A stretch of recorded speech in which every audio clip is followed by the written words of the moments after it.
Chapter 837. Outside the ruins of God. It was a complete mess. The crowd watching from the sky immediately dashed down, and the originally crowded area became sparse. These were the people who could not help but ask after seeing the disciples of their own sects come out in such a sorry state. This was because such a strange situation had never occurred in the previous meetings of the ruins of God. The disciples who entered this time seemed to have suffered a great calamity. When the crowd looked carefully, they realized that each sect had sent 30 disciples in, but none of the sects had more than 5 people out. The degree of misery could be imagined. The most uneasy people were the people who were still floating in the air. Each of them stared at the entrance of the ruins of God with ashen faces. The white light had already calmed down, and there was only one day left before the ruins of God closed. They did not know if anyone else would come out. Most of the people floating in the air held on to a glimmer of hope, because only a little more than 10,000 people had come out, while hundreds of thousands of disciples from various sects had entered. No matter what, there had to be at least tens of thousands more. But looking at the disciples from various sects who had already come out, they were all half dead and in a sorry state. Each and every one of them was at a loss. Every second of the remaining time was torture. They were all the leaders of the various sections. If they were all wiped out, how could they go back and explain it to the sects? Who would dare to pat their chest and say that they did not have any enemies in the sect? Who could guarantee that the enemy would not take this opportunity to attack? Seeing the miserable scene below, Wu Xiong, who was on the mountain peak, frowned. He had presided over the meetings of the ruins of God for several times, but he had never seen such heavy losses from various sections. He turned his head slightly and said in a low voice, "You personally bring people in to see what's going on?" A golden-robed man behind him immediately accepted the order and landed at the entrance of the ruins of God. With a wave of his hand, 10 people flashed into the spinning white light together. There were endless questions coming from the area below. The disciples of the various sects who were lucky enough to return feebly recounted what had happened inside. Just as Yu Qianqiu had expected, the disciples of the various sects, for the sake of self-preservation, or for the sake of reporting back to the sect, all began to join forces to kill and rob, and the disciples of the weaker sects were eliminated one by one. If there was a battle, there would naturally be sacrifices. For example, if 2 sects joined forces to fight for a treasure, it was inevitable that one of them would suffer a great loss in strength. At the end of the battle, there was a situation where the rare treasures gradually gathered towards a minority of sections. At this time, everyone had valuable rare treasures in their hands. The human heart was unfathomable, and not all of the sects who had preserved their strength could abide by the agreement. Thus, the situation of attacking their allies appeared. The appearance of such a situation was the beginning of a disaster for the surviving disciples of the various sections. Since everyone had precious treasures on them, they were already at odds with each other. If one party took the lead, the second party would follow. In the end, those who did not want to do so were also worried that their allies would do the same. In order to prevent any accidents from happening, and in order to protect themselves, it was not uncommon for them to strike first. The situation immediately spiraled out of control. In the end, the surviving teams were basically the best of the best in the immortal world. Everyone knew that the reason why sects that had reached this level of strength still participated in the Divine Ruin Realm gathering was not only to fight for rare treasures, but also for face. They were striving to surpass their opponents. The most important thing was the sect ranking competition that happened once every 100 years. This kind of major event that belonged to each sect happened not long after the Divine Ruin Realm gathering. The Divine Ruin Realm gathering was also one of the benchmarks for the Immortal Palace's ranking. Of course, the increasing number of rare treasures on the various sects was also one of the reasons why everyone was envious. In order to gain a better future, some people began to fight with their lives on the line. Those who did not want to fight had to fight with their lives on the line to protect themselves. Thus, the crazy killing began once again. What could they do if they did not make a move the moment they met?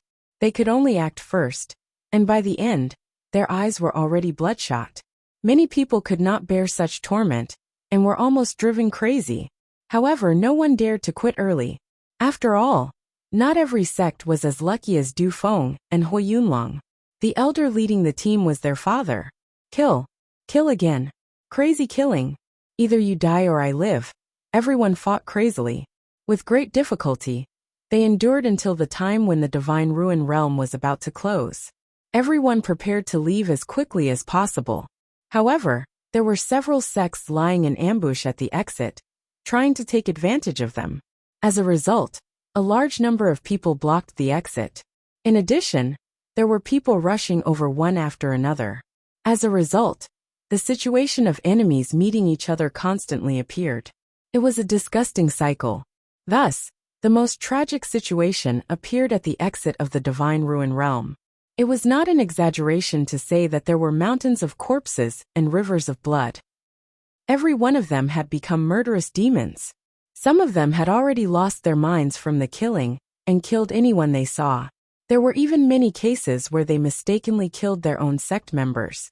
The disciples of the various sects chattered endlessly, their sorrowful cries and complaints mixed into a mess. A bloody and incomparably cruel scene of slaughter gradually appeared in front of everyone's eyes. Even the elders leading the various sects, who were experienced and knowledgeable, sucked in a cold breath when they heard this. They felt a chill run down their spines. No one would have thought that the Divine Ruin Realm gathering this time would be so cruel. Du Kairan, Huo Lianqing, and Yafuzi looked at each other in shock. They could not help but rejoice that the disciples of their sects had recognized the situation in time, so they did not end up being completely annihilated. This was especially true for the first two relatives. Their hearts were thumping nonstop, and they were already thanking the heavens in their hearts. If they had not withdrawn in time, it was unknown whether their sons would have been able to return alive. The most precious thing was that these two families were the only sects that had not lost a single person and had completely preserved their strength. Behind the crowd in the sky, Du Feng, Hui Yunlong, Shui Mingqing, Mu Tianjiao, and the others had all arrived. When they saw this scene, they were all dumbfounded. While they still had lingering fears, the one they admired the most was Yu Qianqiu's foresight. As expected, it was extremely tragic. Mu Tianjiao sighed softly, and her eyes dimmed slightly. On the other hand, Yu Qianqiu sighed as he stared at the desolate scene below and shook his head. He rejoiced that he had escaped in time with the lords of the various countries. Otherwise, it would be strange if they did not suffer heavy losses in such a chaotic battle.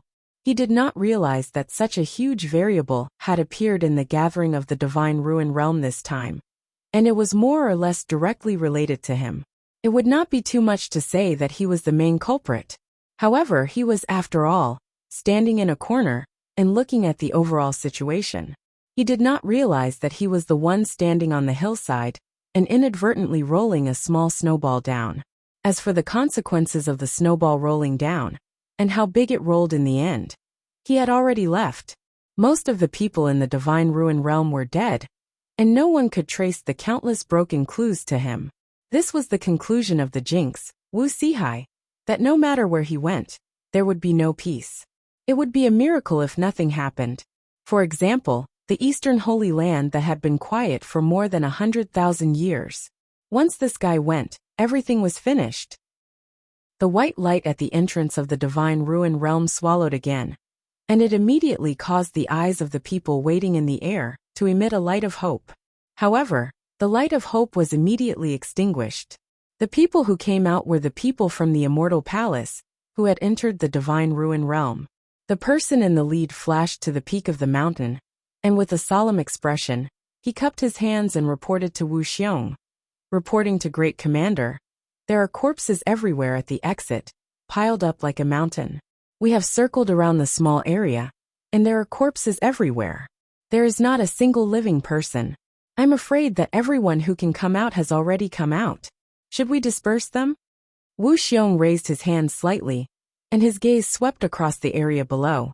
His face was still calm, and he said indifferently, "Let's wait a little longer. Before the Divine Ruin Realm closes, some of them will not give up." Yes.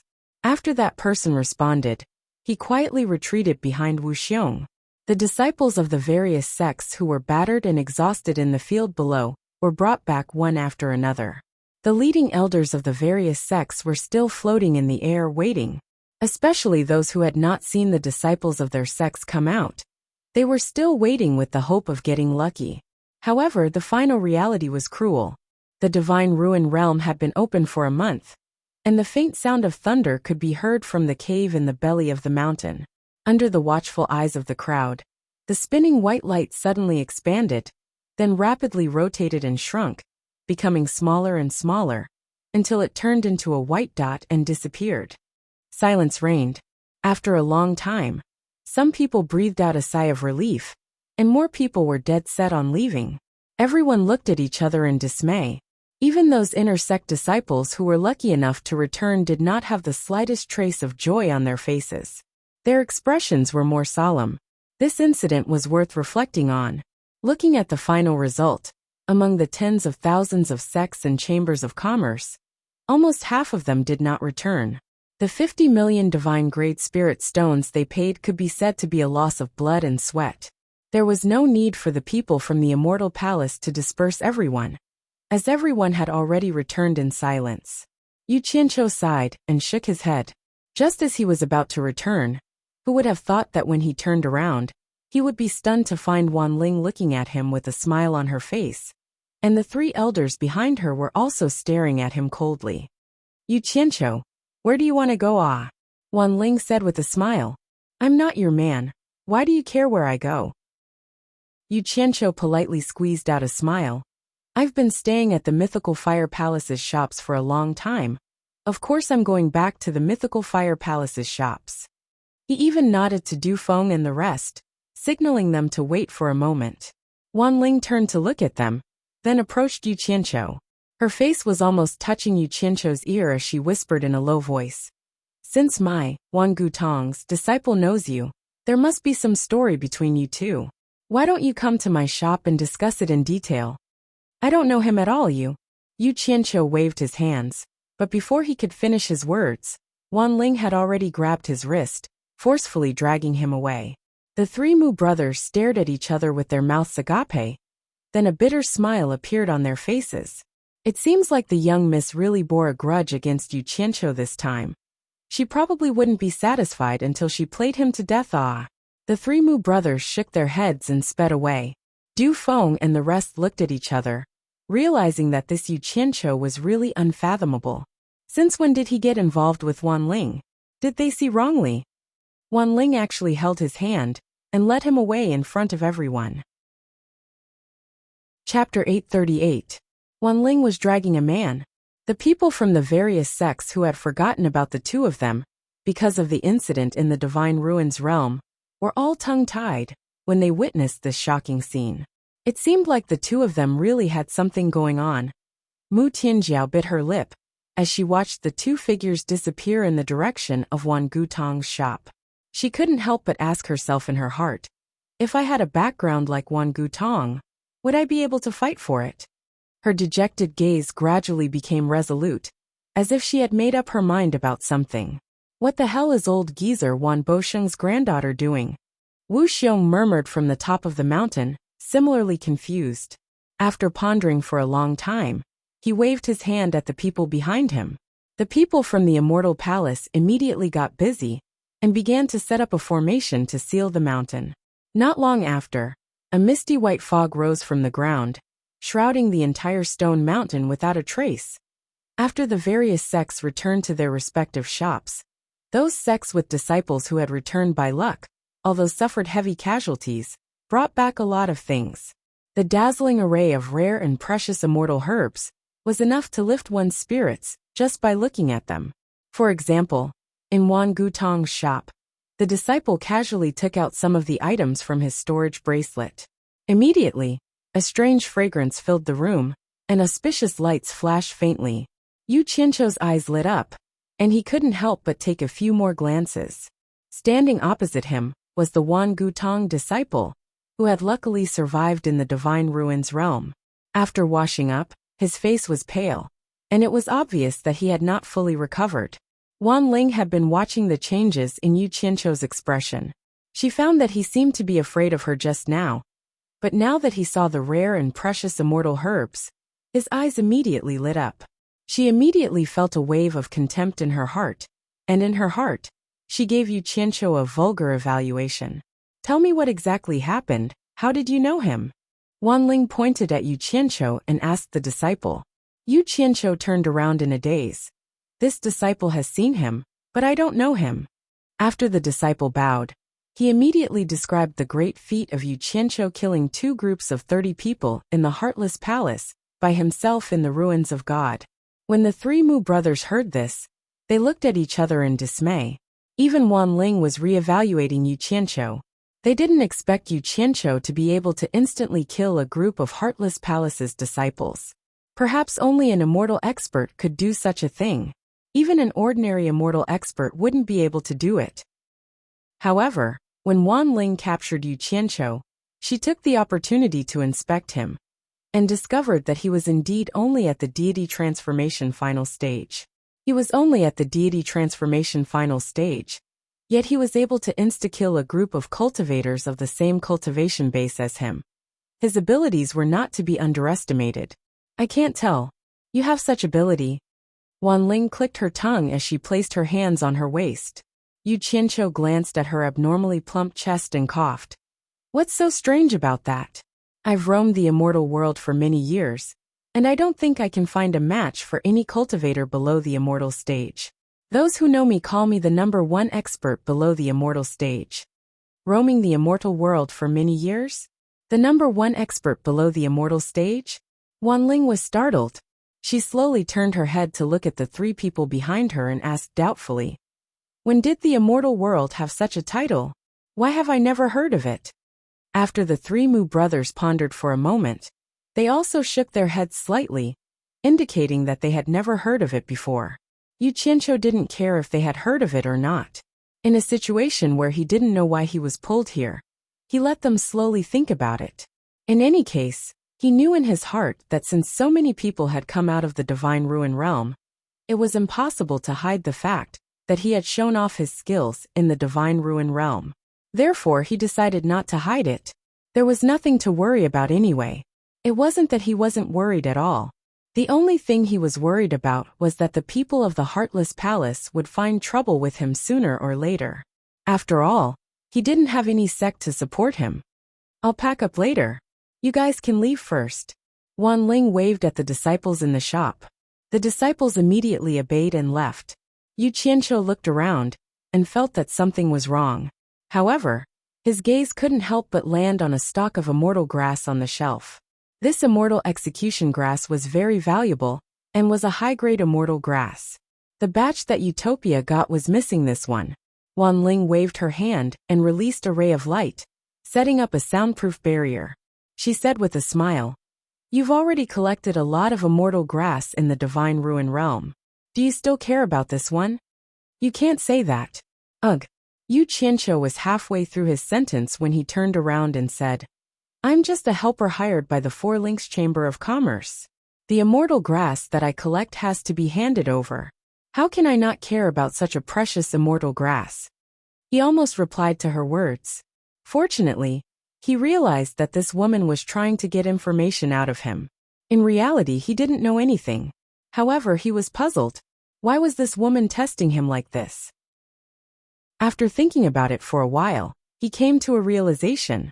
The 100 sets of jade archives that he had bought must have made her suspicious. However, how could the change in tone escape their notice? The 3 Mu brothers exchanged glances. Wanling sneered and said, "Do you think I'll believe you? I advise you to tell me honestly, so that you won't suffer. You actually want to play hardball with me? Do you really think I'm scared?" Yu Qianqiu's expression turned cold. He said indifferently, "Why don't I understand what you mean by that?" Mu Tong snickered and said, "You still dare to be stubborn. Since you're already here, if you don't tell me the truth, don't even think of leaving this place alive. You've got guts. Are you threatening me?" Yu Qianqiu asked as he stared at him coldly. His calm demeanor made them secretly suspicious, even though they didn't show it on the surface. However, how could they be fooled with just a few words? Wanling smiled tenderly and said, "If you think it's a threat, then so be it. However, this kind of threat is still better than us making a move on you. You better think it through. Don't refuse a toast only to be forced to drink a forfeit. Yu Qianqiu turned to face the outside of the shop. He looked at the passers-by on the street and said indifferently, "The relationship between me, the spirit cultivation sect, and the mythical fire palace isn't ordinary. If you make a move on me in front of everyone, I'm afraid that those two families won't be so easy to deal with." Before he could finish speaking, he heard a paw sound. The gray curtain that was rolled up on the door fell down, completely isolating the situation inside from the outside.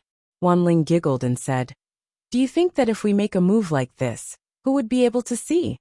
Yu Qianqiu expressionlessly turned back to look at her, and said indifferently, "Everyone knows that I came to your Wan Gutong shop.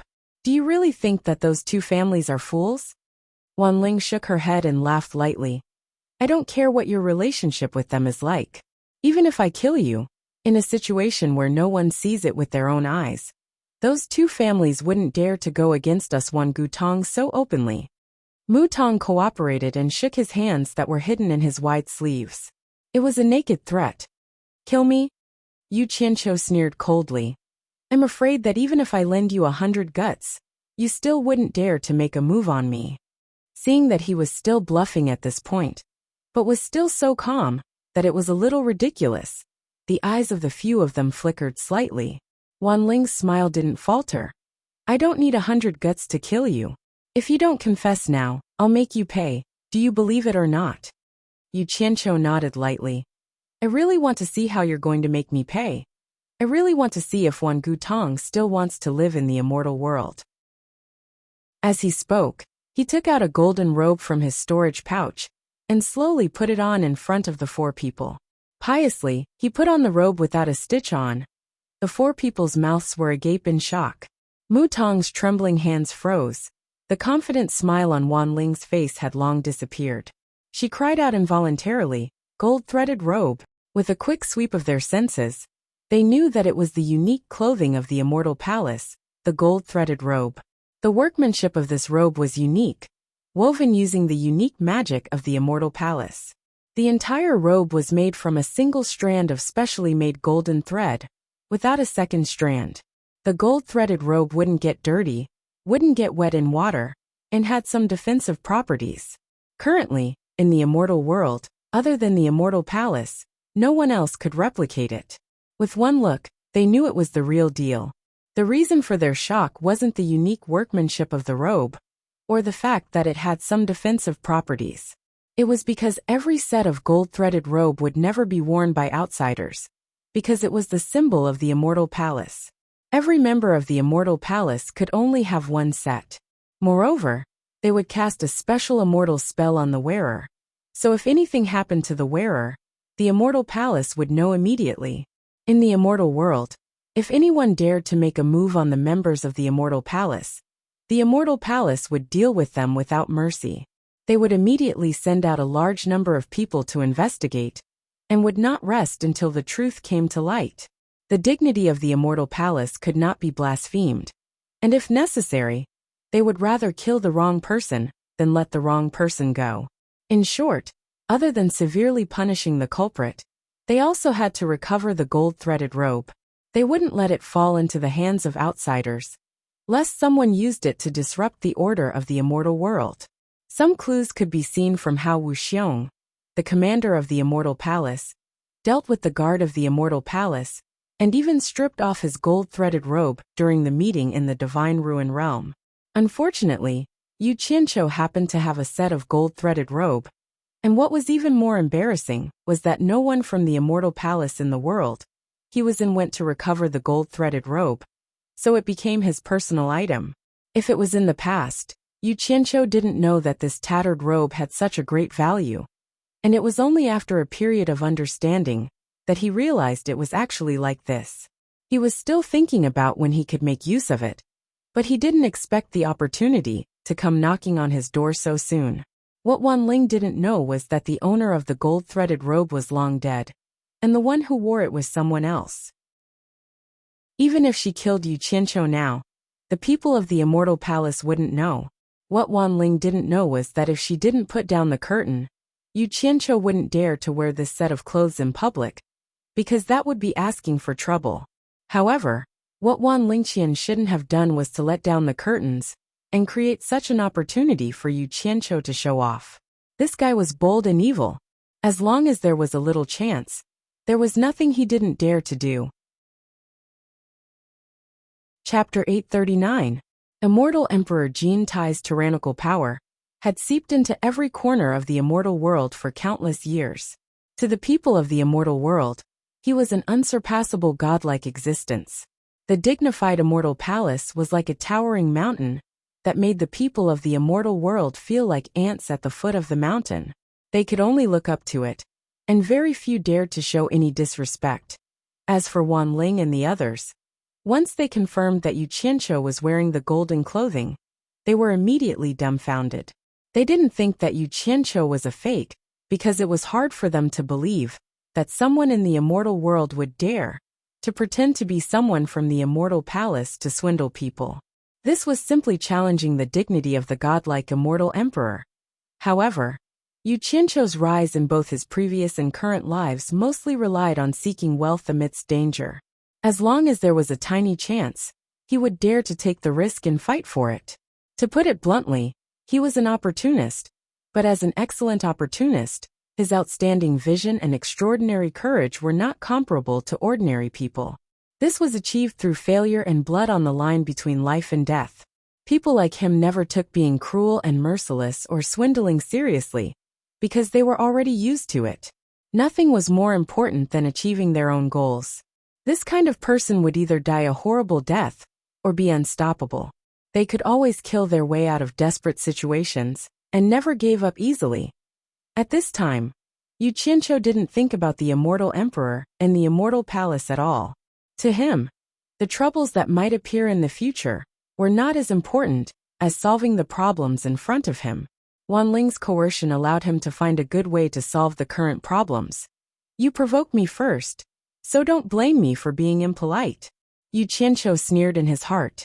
His expression was indifferent. After putting on the golden clothing, his entire aura suddenly changed. He began to emit a faintly discernible aura of a superior as he coldly looked at them. Wan Ling and the others came to their senses and looked at Yu Qianqiu with complicated expressions. They were now sure that Yu Qianqiu had been hiding something with the identity of a rogue cultivator. Otherwise, how could a little rogue cultivator have such a superior aura? This kind of imposing manner was cultivated in a certain environment. It was not something that could be faked. With their eyesight, if it was faked, they would be able to see through it at a glance. I won't retaliate. If you want to kill me, then go ahead. Yu Qianqiu's face was expressionless as he slowly spat out each word. I really want to see if your Wan Gutong's people are really that daring. His gaze was fixated on Mu Tong's frozen hands that were dangling out from his sleeves. The three Mu brothers were shocked speechless. The atmosphere in the shop was unusually heavy. Mu Tong's hands unconsciously lowered. Both hands were placed on his waist. The domineering Wan Ling's aura dissipated in an instant. Her arms were no longer crossed as she asked with a complicated look in her eyes. You're from the Immortal Palace? Yu Qianqiu snorted disdainfully. Didn't your Wan Gutong want to rebel? Then make your move.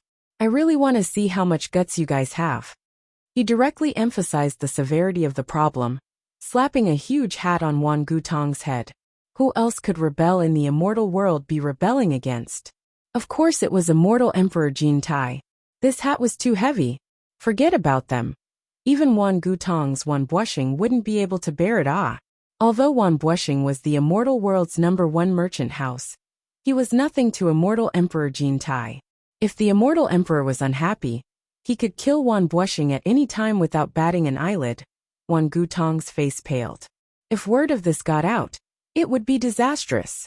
Once it reached the immortal emperor's ears, if the immortal emperor really took it to heart, it would be a calamity for the entire Wan Gutong. A sect annihilation was only a matter of time. Although the immortal emperor rarely made an appearance to cause trouble for others, that was because he disdained to do so. However, everyone was well aware of Immortal Emperor Jin Tai's fickleness. It was extremely terrifying. Wan Ling's face paled in anger, her body trembled uncontrollably. She had never been wronged like this before. Mu Wan was shocked. This was the first time she had ever lost her temper. He immediately sent a voice transmission to Wan Ling.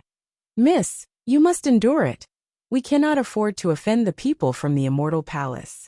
Even if you don't think for yourself, you have to think for the entire Wangu Tong family. At the very least, you have to think for your grandfather, who has always doted on you. Compromise for the general interest. Think of a way to send him away." "Me? What did I do?" Yu Qianqiu's tone was overbearing. "Did I say anything wrong? Your Wangu Tong is scheming to harm the Immortal Emperor's trusted aide. If this isn't rebellion, then what is? The Immortal Emperor's trusted aide?" Everyone looked at each other, unsure if Huang Xiaolong's words were true or false. But the Immortal Emperor's trusted aide shouldn't be a spirit-severing cultivator, right? Wan Ling sucked in a deep breath, repeatedly warning herself not to act rashly. Forcing a smile, she said, "This is purely a misunderstanding. We didn't know you were from the Immortal Palace. If we have offended you in any way, our Eternal Trade Association is willing to compensate you." He pointed at the immortal herbs on display. "Everything in this shop. As long as you like it, you can take it." Her heart was filled with endless regret. How could she be so unlucky to offend people from the Immortal Palace? But thinking about it, this person was strange to begin with. If she wanted to blame someone, she could only blame herself for not investigating his background.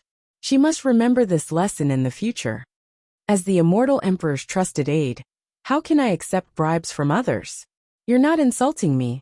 You're insulting the Immortal Emperor. Yu Qianqiu bellowed, slamming another oversized hat onto Wan Ling's head. The few of them gritted their teeth in anger at Yu Qianqiu's arrogant actions. They really wanted to kill Yu Qianqiu to vent their anger. However, most of the people here knew that Yu Qianqiu had come to Wan Gutong's shop. Once the Immortal Palace found out that something had happened to him, the first person to be implicated would undoubtedly be Wan Gutong.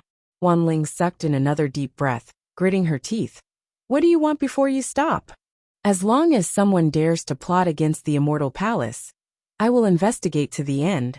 The Immortal Palace's dignity is not to be violated," Yu Qianqiu said with a righteous expression.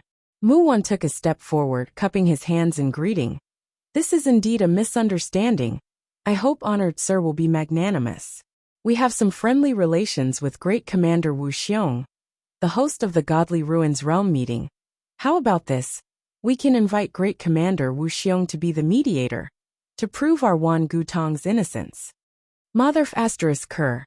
You want to use a big shot to pressure me? Let's see who's suppressing who. Yu Qianqiu snorted coldly, proudly declaring, "I'm one of the Immortal Emperor's secret agents.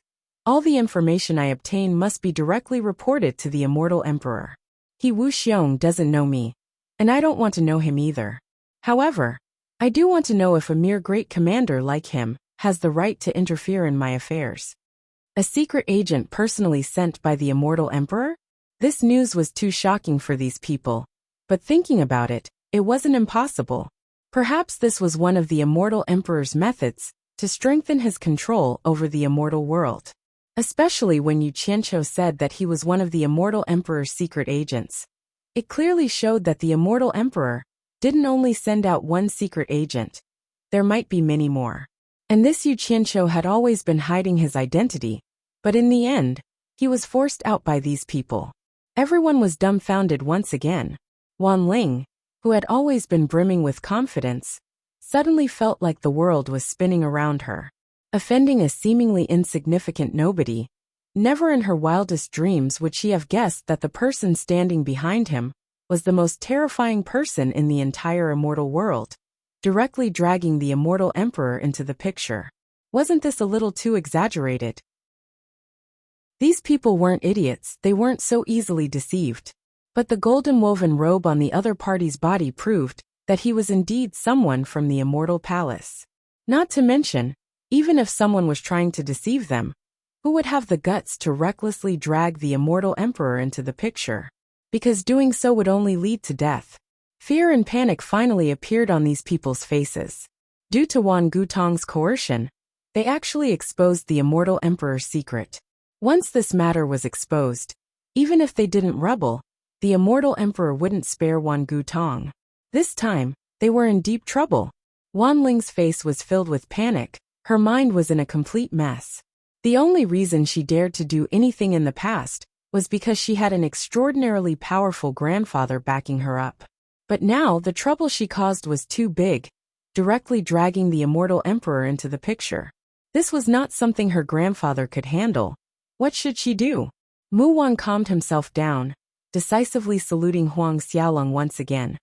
This time we were wrong, but anything can be discussed. I believe that since Honored Sir is willing to reveal such a secret, we still have a chance to let this matter go. Whatever conditions Honored Sir has, please state them. Everything can be discussed. Yu Qianqiu glanced at Wan Ling, noticing that the older the ginger, the spicier it was. He slowly took a few steps forward, stopping in front of Wan Ling. Under the worried gazes of the three Mu clan brothers, Yu Qianqiu slowly reached out his hand to pinch Wan Ling's delicate chin, lifting her slightly lowered head up. His hand was not honest, unscrupulously caressing her chin, her white neck, and her face. The faces of the three Mu clan brothers instantly darkened. They were originally entrusted by Wan Bosheng to protect Wan Ling. Now that Wan Ling had suffered such a great humiliation, Mu Tong, who had a bad temper, was about to make a move, but Wan Mu grabbed his arm and slowly shook his head with a gloomy expression, signaling him not to be impulsive and to wait and see. However, the uncontrollable strength in his hand caused Wan Tong to feel a dull pain. The corner of Yu Qianqiu's eyes had been paying attention to the movements of the three people. He had taken such a big risk, so he had to put on an act. If he didn't show the arrogance of the immortal palace, he was afraid that it would cause more suspicion in the future. He was also throwing caution to the wind. Wan Ling, who had always been high and mighty, had never suffered such humiliation. Even if it wasn't for herself, she had to endure it for her grandfather. In an instant, two crystal-clear tears directly fell from her eyes. Her long eyelashes fluttered, and her voice trembled as she said, "What do you want?" Chapter 840. I don't want anything, but you have done something wrong, so you have to pay the price. The hand that was holding Wan Ling's chin felt Wan Ling's body tremble slightly. The corner of Yu Qianqiu's mouth hooked up into a faint smile. He wanted to destroy the arrogance that she was born with, to leave a shadow in her heart, so that she would have to respect him when she saw him in the future. Otherwise, this kind of girl who didn't know the immensity of heaven and earth would easily take revenge, and she would be completely afraid. Warm tears flowed down her cheeks and fell on Yu Qianqiu's finger.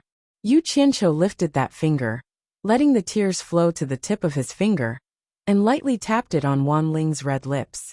Wan Ling's body trembled a little violently. Yu Qianqiu smeared her tears on her red lips, and said with a light smile, "Don't be nervous, I won't do anything rude to you. Just based on your looks, I won't take a liking to you." Women were really strange creatures. Just a moment ago, because she felt humiliated, she shed tears of grievance. And now hearing the other party say that she was ugly, Wan Ling's slightly closed eyes suddenly opened, and she stared at Yu Qianqiu with a gaze that seemed like she wanted to bite someone to death. Yu Qianqiu raised his eyebrows, pinched her nose, and shook it. "Don't be so fierce. I didn't say anything wrong. You really don't look good. At least compared to my woman, you really don't look good." Pa! Wan Ling slapped away Yu Qianqiu's hand that was pinching her nose. That guy didn't know how to be gentle and protective of the fairer sex. And his hand was really heavy, causing her pain. Wan Ling was provoked to the point that she couldn't take it anymore, and she roared, "What do you want?" The three Mu brothers immediately tensed up. They didn't expect that she still couldn't hold it in, and her big missy temper still exploded. The three of them stared at Yu Qianqiu. If they had no choice but to change the outcome, they could only kill Yu Qianqiu and think of a way to salvage the situation afterwards. Yu Qianqiu stared at Wan Ling's red nose that he had pinched, and then looked at her tear-stained face. He unceremoniously stretched out a palm and waved his 5 fingers in front of Wan Ling's eyes, saying, "Fixed price." The 4 people present were stunned. Wan Ling was startled and asked, "What do you mean?" "Nothing much. Yu Qianqiu wagged his 5 fingers nonchalantly. Fixed price, 50 billion divine-grade spirit stones. I'll act as if nothing happened. In any case, he was ready to risk it all. He had already pretended to be an immortal emperor. If something were to happen, he wouldn't have a good ending even if he didn't take the 50 billion. He might as well take the opportunity to solve the problem in front of him. The 4 of them looked at each other in dismay. So he was just trying to extort spirit stones. When Wan Ling regained her senses, she sneered. 50 billion divine-grade spirit stones. You must be joking. Yu Qianqiu placed his hands behind his back, shaking his head. 50 billion divine-grade spirit stones is nothing to the immortal world's #1 trading house. Then again, if you feel that Wan Gudong's safety is not worth 50 billion divine-grade spirit stones, then act as if I didn't say anything. We'll do what we should do. With that said, Wan Ling turned around and walked away.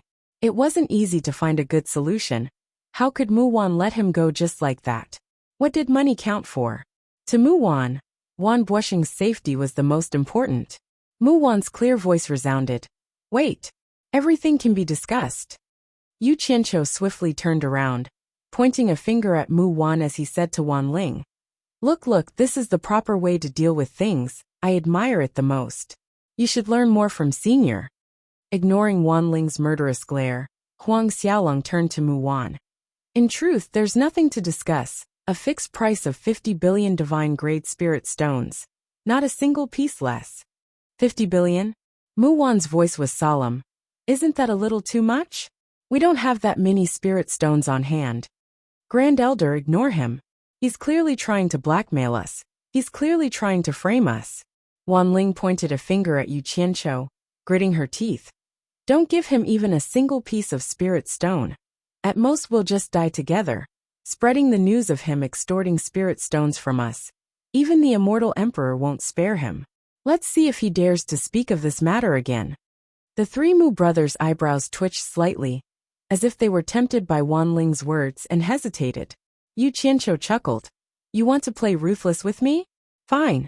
Then we'll see who's more ruthless. But let me tell you, I'm still the immortal emperor's trusted aide. Maybe I'll be unlucky, maybe I'll be fine, but even if I die, I'll drag your entire Wangutong family down with me. After all, you were the ones who bullied me first. Farewell. Forgive me for not accompanying you. With a flick of his sleeves, Huang Xiaolong strode out without looking back. Mu Wan's silhouette flickered, blocking Huang Xiaolong's path, clasping his fists together. Since you're seeking wealth, then there's still room for discussion. Why must you push things to the extreme?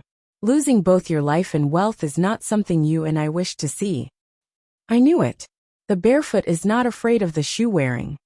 While Yu Qianqiu was feeling complacent, Wan Ling's angry voice sounded behind him. Grand Elder, let him go. I don't believe our big trading house can't win against a little dog like him. Look, she's scolding me. There's no room for discussion. Yu Qianqiu turned around, pointing a finger at Wan Ling as he snarled at Mu Wan. Just now, seeing your sincere attitude, I decided to turn a big problem into a small one. Taking 10 billion divine-grade spirit stones would be enough. But she actually called my immortal palace's people dogs. This is intolerable. Wan Ling's 5 fingers dangled from his palm as he yelled. I've already eaten a weight and steeled my heart. 50 billion divine-grade spirit stones. Not a single one less, or else there's no room for discussion. Hearing this, the 3 Mu brothers' expressions stiffened, a hint of reproach in their eyes as they stared at Wan Ling, as if saying, just because of one sentence from you 40 billion divine-grade spirit stones gone. Wan Ling's blood rushed to her head, turning her face bright red. She nearly vomited blood from anger. Her body trembled as she pointed a finger at Yu Qianqiu. You. But she couldn't form a complete sentence. She had never been abused like this in her entire life. The elegance she had in the past, the disdain and indifference towards her pursuers, all the noble and aloof temperament had vanished into thin air today. She looked like a shrew who only wanted to bite people. Look at her. What's the meaning of this? Do you still have any sincerity to discuss?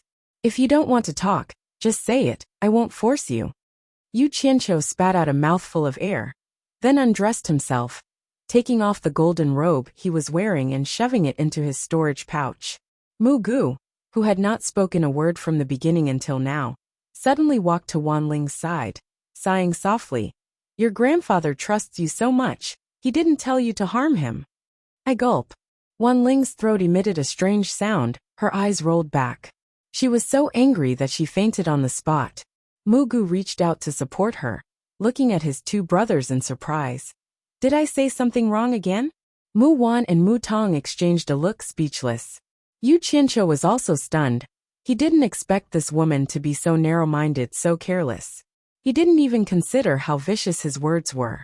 He had caressed Wan Ling's face, and she had swallowed her anger for the time being. But of all the things he could have said, he just had to say that she was ugly. Little did he know that there were some women. If you hit or scold them, they could endure it. But if you said she was ugly, they would remember you for the rest of their lives. It was at that moment that Wan Ling lost her cool, retorting in the manner of a flustered and exasperated woman. Subconsciously, she wanted to refute the other party's words to prove that the other party's words about her were wrong. In short, she wanted to prove that the other party's words were not right, so the words about her being ugly were naturally wrong.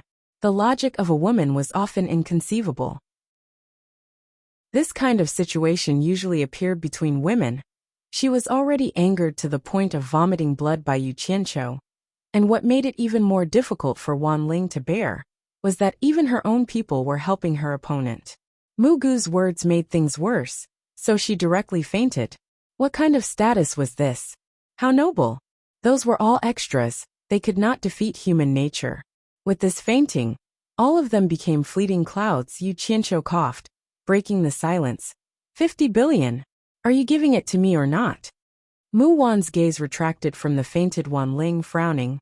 We can give it to you, but we don't have that many spirit stones here. Yu Qianqiu swept his eyes over the items in the shop, raising his eyebrows. With your Wan Gu Tong's reputation, it shouldn't be a problem to borrow some from the neighbor next door, right? How can we trust that you won't pester us after taking the spirit stones? Mu Wan asked. Yu Qianqiu pursed his lips at the unconscious Wan Ling and said, just as she said, you can leak the matter of my corruption and bribery when the time comes. But, do you think I'll take that risk after getting the money? That's why I said it. You can rest assured. Good. I promise you. I'll give you 50 billion divine-grade spirit stones. But if we wait for her to wake up, we won't be able to use such a large amount of spirit stones. Mu Wan said. Looking at Wan Ling, Yu Qianqiu immediately rolled his eyes and said, isn't that nonsense? Look at her. Do you think she's someone who would give me money? Don't worry. After she wakes up, we'll slowly persuade her there shouldn't be any problems. But I'm warning you, if you still pester us after getting the money, I'll make you wish you were dead. Mu Wan warned, a cold light glinting in his eyes. Enough. Enough with the nonsense. After you get the money, come look for me at the mythical Flame Palace. But don't make me wait too long. I don't have that kind of patience. Yu Qianqiu waved his hand, walking to the door with a satisfied expression. He lifted the curtain and walked out. Mu Wan looked at the swaying curtain, sighing softly. He turned around and nodded. Wake the young miss up. We need to persuade her. Facing the immortal palace, we can't afford to be rash. Mu Gu's 5 claws condensed, and a thin mist like golden gas quickly seeped into Wan Ling's head. Not long after, Wan Ling faintly woke up. Before her eyes had completely opened, she could hear her muttering, I can't give it to him. Chapter 841. After the end of the Divine Ruin Realm gathering, the huge plaza did not show the same prosperity as in the past. There were very few people on the streets between the shops, and the atmosphere in the entire plaza was heavy and oppressive. In the past, after the Divine Ruin Realm was closed, there would be a lot of buying and selling. But now, it seemed like there was no interest. Normally, after the Divine Ruin Realm was closed, the great commander Wu Xiong sent by the Immortal Palace would evaluate the various sections. However, this time, as soon as the Divine Ruin Realm was closed, Wu Xiong brought a large group of people from the Immortal Palace back to the Immortal Palace, almost without stopping. Was Wu Xiong's attitude telling everyone that there was no winner or loser in this divine ruin realm gathering? As a result, many sects that didn't gain anything from this trip tore down their shops and went back home. The sects that had some gains were left speechless. There was even an entire row of shops that were torn down to the point that only 1 or 2 shops were left. There were even more disgusting sects that directly smashed their shops, making the remaining shops look like they were in a garbage dump. With one sect doing such a prank, other sects immediately followed suit. In any case, this broken shop was not worth much. After a day or two, the huge plaza had become a real garbage plaza. Looking at it from the sky, it was a scene of desolation, completely different from before the divine ruin realm opened. Du Feng and the others stood on top of an abandoned shop, looking around at the miserable surroundings, not knowing whether to laugh or cry. From time to time, they could see sects packing up and leaving, and the number of people in the huge plaza was decreasing. Yu Qianqiu looked around and said in surprise, "Didn't they say they would trade for a while? Why are they all leaving? Great Commander Wu Xiong has left, and the sects still have to rush back to report the details. There is no need to stay." Du Feng sighed. But there are also many sects that have gained a lot. So many things are piled up in their hands. Before Yu Qianqiu could finish, he saw Du Feng wave his hand and say, "This is not a problem at all. Everyone has shops in the various immortal domains. I believe that the psychedelic immortal city will usher in a peak of trading." The current Yu Qianqiu also knew about the hallucinatory immortal city. It was the largest commercial city in the immortal world.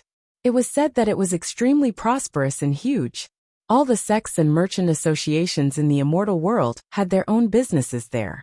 Yu Qianqiu silently looked at the everlasting trade hall's location. 2 days had already passed, but there was no response from that side. He couldn't help but wonder if he could get his 50 billion. If Wan Gutong went back on his word, Yu Qianqiu wouldn't be able to do anything to them. Snitch to the immortal emperor? What a joke! Only the immortal emperor knew who he was. Should I exert some pressure on him? Yu Qianqiu was brewing a bellyful of evil ideas, but Du Feng looked at him and said with a light smile, "This time, brother, you showed off his skills in the divine ruin realm. I'm afraid his name will spread throughout the entire immortal world."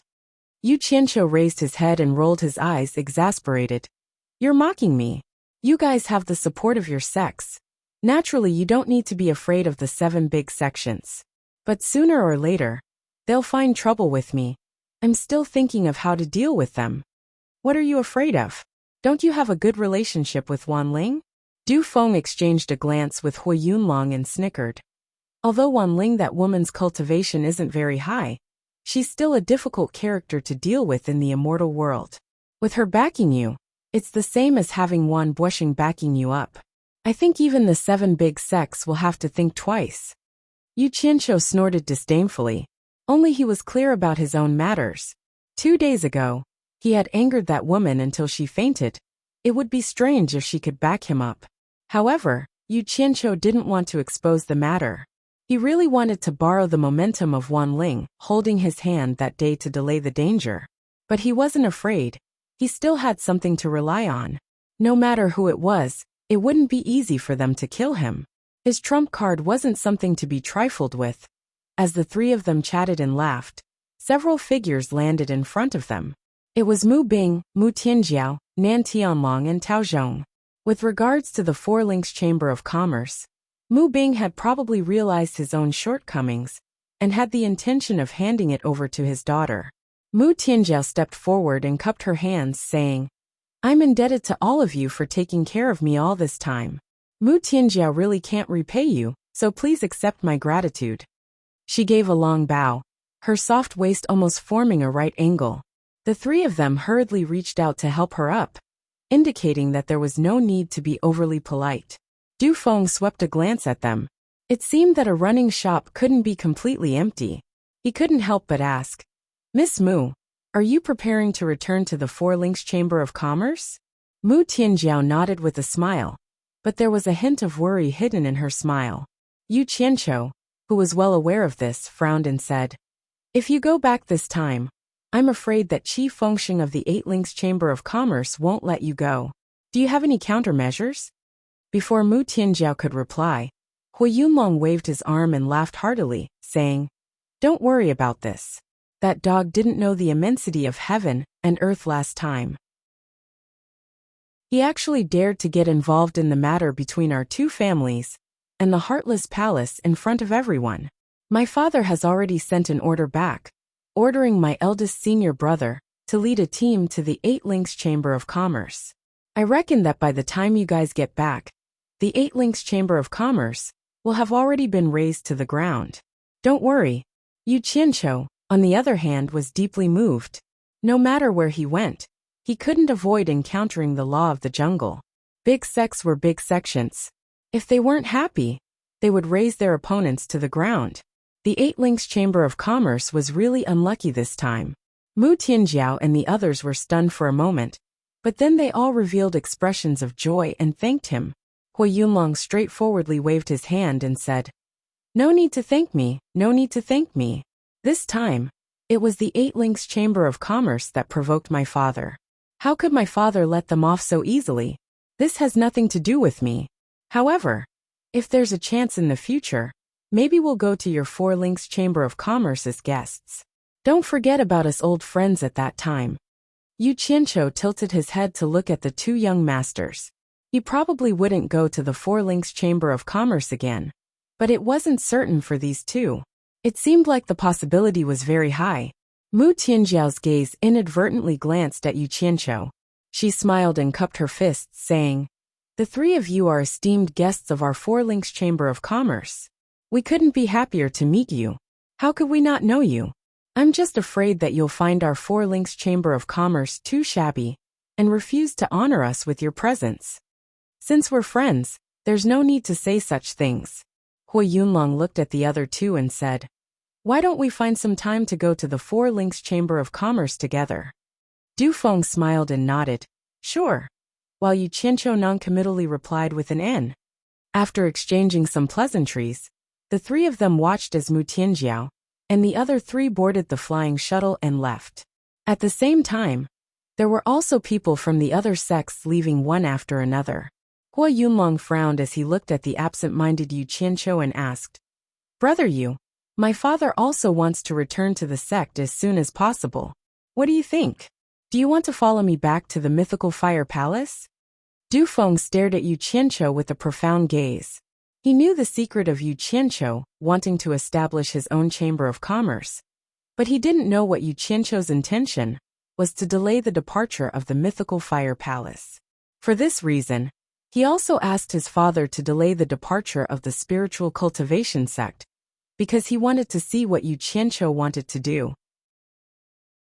Could it be that he really had a way to raise the 50 billion that he wanted? Yu Qianqiu, who was deep in thought, looked at the various sects that were flying away and slowly said, "You guys go back first. I still have some things to do. Don't tear down the mythical fire palace's shop. Leave it for me to stay temporarily." The two of them looked at each other speechlessly. It seemed that he was prepared to stay here for a period of time. Hui Yunlong asked suspiciously, "Brother Yu, is there something you need? Why don't you tell us? Maybe we can help you." Yu Qianqiu unceremoniously rolled his eyes. He thought to himself, "I've already said that I want to borrow 50 billion from you. But can you help me?" Du Feng saw some clues and pulled Hui Yunlong with a bitter smile. "Let's listen to him. Let's go first." But Hui Yunlong wanted to say something, but was forcefully pulled away by Du Feng. Yu Qianqiu stood alone on the rooftop with his hands behind his back. He stood there silently for a long time, until he saw a streak of light approaching from afar. A few people disembarked from a flying shuttle, and it seemed like they were heading towards Wang Gutong's shop. Yu Qianqiu couldn't help but exclaim in surprise. Everyone was leaving this place. Why were there still people coming? Could it be Wang Gutong's people had brought money? Thinking of this, Yu Qianqiu's eyes brightened. Without any hesitation, he flew towards the mythical fire palace's shop. By the time he arrived, the people from the mythical fire palace had all left. However, the shop was still neat and tidy, as though it had been specially cleaned. Yu Qianqiu smiled bitterly as he shook his head.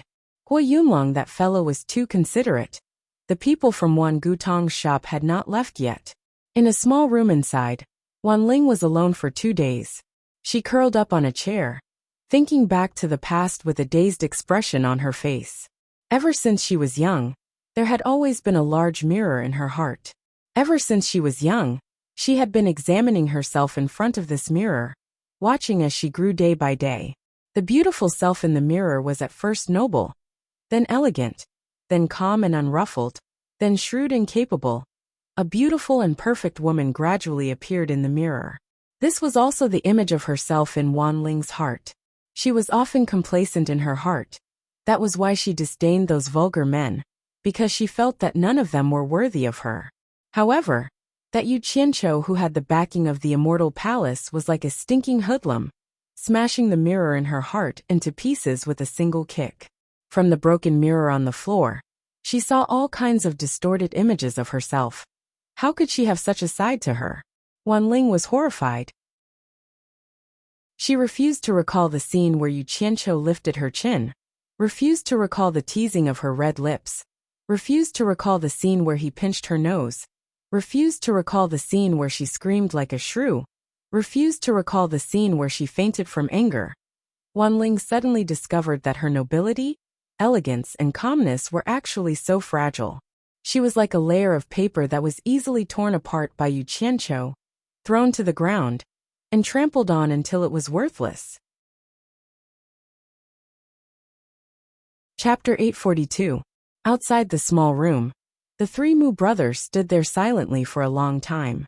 They tried to persuade Wanling for a long time, but Wanling still refused to give up the money, protesting with a stubborn silence. It was impossible for the three brothers to take out the money from Wanling's storage bracelet. Even if they did, it wouldn't be enough. Left with no other choice, the three of them contacted Wan Buosheng, recounting everything that had happened. Wan Buosheng was enraged, cursing the immortal palace for going too far, cutting off all contact with the three of them. The three brothers were helpless. Since Wan Buosheng had the same intention, what else could they say?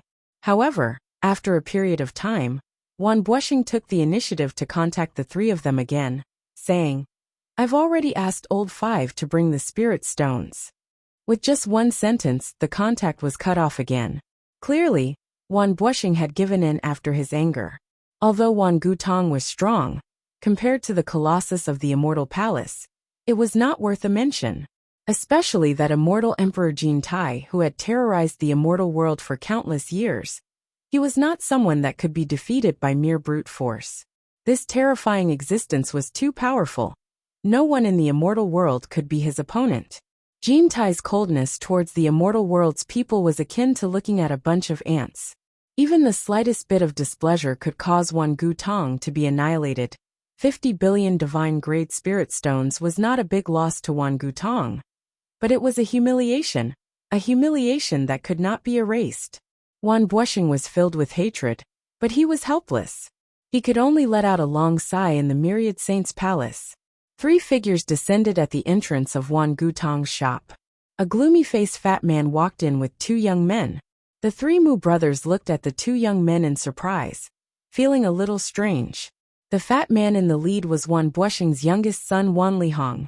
The blue-robed man on his left was the Heartless Palace's High Deacon's grandson, Song Lianqing, and the white-robed man on his right was the Carefree Palace's sect leader's grandson Chai Junlang. Both of them had late-stage minor immortal cultivation, similar to Wanling. At the same time, they were also Wanling's hardcore pursuers. What the three Mu brothers could not figure out was why Wan Lihong would bring these two people over.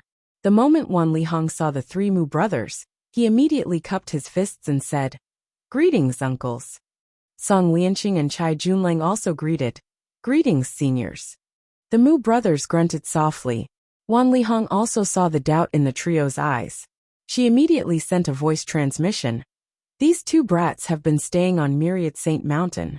This matter is of great importance. Father is afraid that there will be trouble after paying the money. Thus, he asked me to use Ling Er's name to lure the two of them here.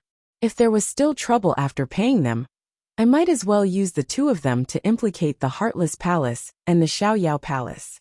Once the Immortal Palace attacks, the three forces will be able to hold them off for a while. At least Wang Gutong won't be able to hold them off alone. The three Mu brothers looked at each other, then looked at the two pursuers of Wan Ling with deep meaning in their eyes. Mu Wan tilted his head towards the small room and said, "Mrs. Inside, let's go in and persuade her." Wan Lihong nodded and followed the three into the small room. Song Lianqing and Chai Junlang looked at each other with hostility. Then they excitedly followed behind them. When they reached the small room's entrance, Wan Lihong suddenly turned around and shouted, "What do you two want? This is a lady's room. It's not a place for outsiders to enter. Scram back to the Heartless Palace and the Xiao Yao Palace. We don't welcome you here." How could these words sway the two of them? The elegant Chai Junlang closed the white jade fan in his hand and smiled apologetically. "Don't worry, Fifth Uncle Wan, I won't go in." Wan Lihong shouted angrily, "Scram! Who is your fifth Uncle Wan?" The two of them quickly bowed and retreated to a position near the shop's entrance. They could be scolded, but they wouldn't leave. Wan Lihong snorted coldly and entered the small room. Wan Ling, who was curled up in a chair, was initially disdainful when she heard Song Lianqing and Chai Junlang's voices, but her eyes lit up, and she suddenly stood up from the chair. When she saw Wan Lihong come in, she immediately bowed and greeted, "Fifth Uncle." The Mu brothers stared blankly as they discovered that the dispirited and listless Wan Ling had suddenly become so spirited. Wan Lihong casually shot out a ray of light and set up a soundproof barrier. He stared at Wan Ling and shouted in a deep voice, "What do you want this time? You've caused trouble to the Immortal Palace, and even offended the Immortal Emperor. Is that someone you can offend? Are you trying to get your grandfather killed?" Ling, or no, she's wrong.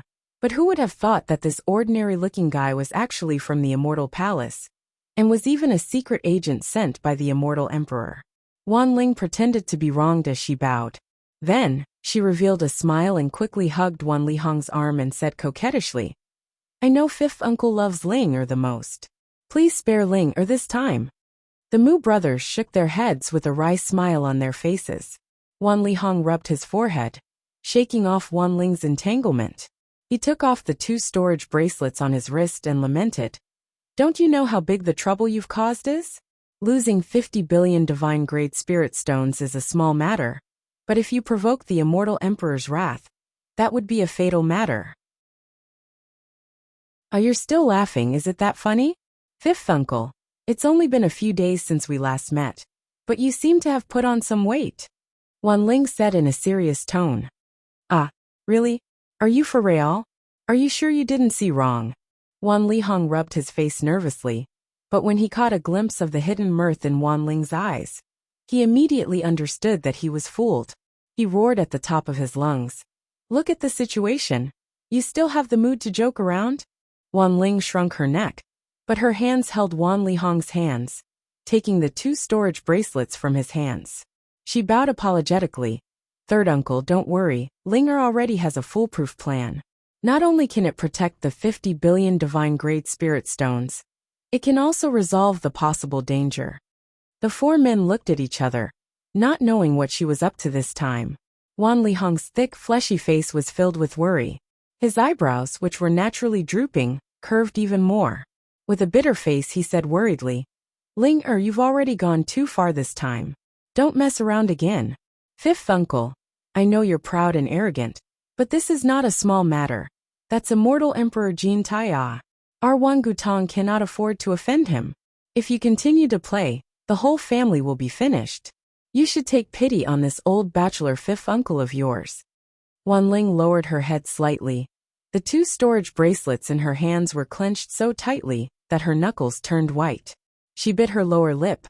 A venomous light flashed in her eyes as she slowly said, "I will give him all the spirit stones, and our Wan Gutong will not touch a single hair on his head. But if someone else kills him, it has nothing to do with our Wan Gutong." The four men were stunned, subconsciously glancing at the room next door. They could roughly guess what she was planning to do. Wan Lihong asked suspiciously, "You want to lure those two fellows to make a move against that Yu Qianqiu? I'm afraid that's not appropriate." Wan Ling's crafty eyes looked at the four men, her voice brimming with confidence. "There's nothing inappropriate about it. Killing Yu Qianqiu must be voluntary. There's nothing wrong with that, and I won't make any hints. But once they kill you Qianqiu, fifth uncle you cover. Ah, you can't, people can easily recognize your figure. First elder can disguise himself and snatch the 2 storage bracelets back. With first elder's cultivation, snatching the 2 storage bracelets from their hands shouldn't be a difficult matter. Once Yu Qianqiu is dead, he won't be a threat to us anymore. At that time, the ones killing the people from the Immortal Palace will be the Heartless Palace and Carefree Palace. The Immortal Palace will look for them. It has nothing to do with us. The 4 men looked at each other, feeling that this wasn't very reliable. This was a plot against the people from the Immortal Palace, Not to mention, it was someone directly connected to the Immortal Emperor. There couldn't be any accidents. Wan Lihong said with some fear. Can they do it? I think those 2 guys are clumsy. What if they can't kill Yu Qianqiu? It shouldn't be a big problem. I've checked Yu Qianqiu's cultivation. He's only at the late stage of the transforming spirit realm. If those 2 minor immortals can't kill a late-stage transforming spirit realm cultivator, they might as well just kill themselves. They won't have to come out and embarrass themselves anymore. Wan Ling sneered, then said calmly. So what if they can't kill him? The ones who did it were the Heartless Palace and Carefree Palace. Even if we find out that they did it out of jealousy, we didn't order them to do it. If the Immortal Palace wants to implicate them, then the Immortal Emperor should be prepared to kill everyone in the immortal world. In short, we are fine. The ones who will be in trouble are the Heartless Palace and Carefree Palace. I've long disliked the number 1 sect in the immortal world, the Heartless Palace. They're a bit too arrogant. I might as well use the Immortal Palace to get rid of them. After hearing this, the 4 of them felt a chill down their spines. They didn't know what this girl was thinking all day long. She could even think of such a sinister scheme. The curtain of the small room was lifted.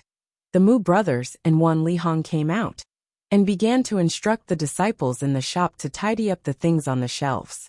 Song Lianqing and Chai Junlang were worried about the fierce Wan Lihong, so they looked behind the curtain. It was true that the 2 of them liked Wan Ling, but they were also people who often rolled around with women. After so many years in the immortal world, they had been with countless women. They wouldn't go so far as to sacrifice their lives for Wan Ling's beauty. However, as long as they could get Wan Ling, there was no doubt that they would have an endless supply of spirit stones. With Wan Ling's position in Wan Buoxing's heart, she was completely equivalent to a huge prophet. Who knew how many sects were secretly planning this? Song Lianqing and Chai Junlang could be said to have received a death order to pursue Wan Ling. Otherwise, they wouldn't have been so shamelessly pestered. After waiting for a while, Wan Ling finally lifted the curtain and walked out.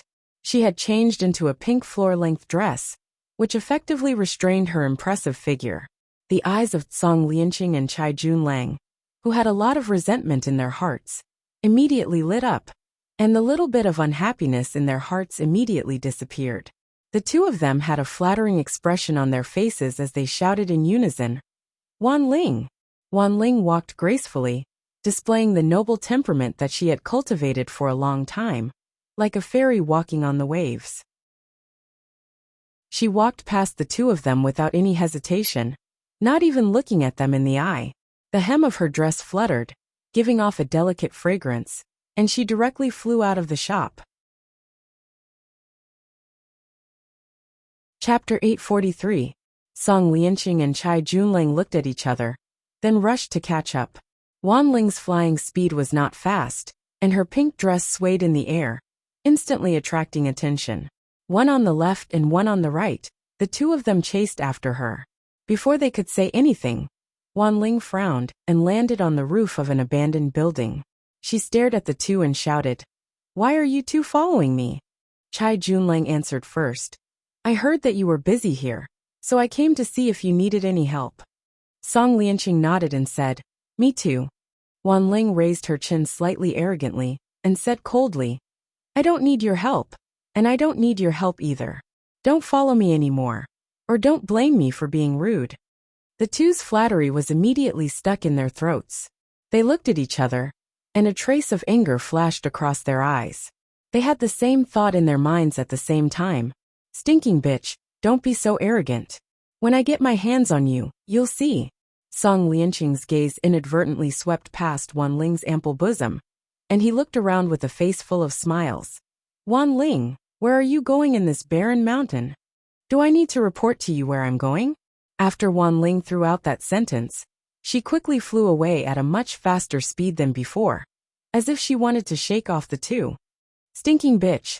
Song Lianqing looked at Wan Ling's graceful figure and scolded in a low voice. Chai Junlang chuckled and said, I don't care if she stinks. This woman still has some good stuff on her body. If you're too bored to stink, let me. Their voices stopped abruptly, and the two realized that Wan Ling had not flown far away, but had landed somewhere in front of the plaza. The two looked at each other, then quickly flew into the air, and watched as Wan Ling's swaying figure entered a shop. Yu Qianqiu, who was sitting calmly in the empty shop, was patiently waiting with his eyes closed. Light footsteps came from outside, and when he opened his eyes he was startled. He saw that Wan Ling, who had fainted due to her anger, was no longer the same as before. Instead, she had changed into a delightful pink dress, revealing a pair of good breasts that could move a man's heart. It seemed that she had specially dressed up. Yu Qianqiu slowly stood up, his eyes slightly narrowed, and he raised his guard. He was worried that Wan Ling was here for revenge. Wan Ling leisurely walked toward him. She only stopped when she was only one person away from him. She bit her lips and stared at Yu Qianqiu with a complicated gaze. This caused Yu Qianqiu to become even more cautious. As a result, the two of them silently stared at each other for a long time. One of them had ulterior motives, while the other was cautious. Song Lianqing and Chai Junlang, who were in the air, subconsciously lowered their altitude to listen. What puzzled them was that there was no sound from the shop that Wan Ling had entered. Seeing that they had already descended to the rooftop of a row of shops, the two looked at each other and decided to directly land on the street and looked into the shop opposite them. They saw Wan Ling's graceful figure standing silently, and it was obvious that it was a man, who was half a head taller than Wan Ling, and they couldn't see the man's full face. The man and woman just stood there silently, staring at each other. This situation made Song Lianqing and Chai Junlang a little speechless. No wonder this woman didn't like anyone and didn't allow them to follow her. It seemed like she already had someone in her heart and was secretly dating her lover. The two looked at each other and saw the faint anger in each other's eyes. This woman had a man, but didn't say anything, causing all the men in the immortal world to flock to her like ducks. She was clearly playing with them. Yu Qianqiu's vigilant gaze moved slightly, and he noticed that two people had landed on the street outside. His head moved slightly to the right, and avoided Wan Ling's obstructed vision, and saw the two people on the street outside clearly. Song Lianqing, who was dressed in blue, caused his pupils to shrink slightly. He immediately recognized that the other person was wearing the uniform of Heartless Palace, but he didn't recognize the other person. F***ck. This woman actually brought help. Anger appeared on Yu Qianqiu's face, and the purple fire element stored in his body began to stir. Wan Ling, who had been biting her lips, saw the reflection of Song Lianqing and Chai Junlang in Yu Qianqiu's eyes. Her eyes flickered slightly, and instantly, her beautiful eyes became watery. She let go of her red lips and said with a slightly sobbing tone, I brought the money. Yu Qianqiu was stunned, and his gaze returned to Wan Ling's face. After seeing the tears in her eyes, he was momentarily at a loss. He didn't know why she was crying, but it seemed that women were women after all, and couldn't take being bullied. He couldn't help but cough, and said, It's good that you brought it, give it to me. He very consciously stretched out his hand. Wan Ling's eyes were filled with hot tears, and she pulled the 2 storage bracelets from her wrist. Her shoulders trembled, and she sobbed and said, Can you guarantee that after you take the spirit stones, you won't pester me anymore? F***ck. Why do you make it sound like I'm a gangster who lives off a woman? Yu Qianqiu blanked for a second, not knowing whether to laugh or cry. Don't worry. As long as I get the right amount of spirit stones, we won't have anything to do with each other anymore. As long as you don't find trouble with me, I won't find trouble with you either. Outside, Song Lianqing and Chai Junlang exchanged a look. The conversation between the two inside couldn't be more obvious. It seemed like Wan Ling had run into a love swindler and was being blackmailed by that swindler. Song Lianqing and Chai Junlang originally wanted to be the hero and save the damsel in distress, but remembering that the swindler dared to deceive Wan Buosheng's granddaughter, they were afraid that this swindler was not a simple person. Hence, they decided to wait and see. I hope you remember what you said today. Otherwise, I won't let you off even if I become a ghost. Wan Ling wiped the tears off her face with a wave of her sleeve and slapped the 2 storage bracelets on her wrist onto Yu Qianqiu's outstretched palm. Choking with sobs, she said, "Remember, don't pester me anymore." Yu Qianqiu was rendered speechless. He quickly sent his divine sense into the 2 storage bracelets. 50 billion divine-grade spirit stones was not a small amount, and it took him quite a bit of effort. After counting, he found that 50 billion divine-grade spirit stones. Not one piece more, not one piece less, just right. With the spirit stones in his hands, a huge rock in his heart fell to the ground. Immediately, a smile spread across his face as he patted his chest and guaranteed, "From now on, you go your own way, and I'll go mine. The disputes between us are written off. I hope you can do as you say, otherwise I won't let you off."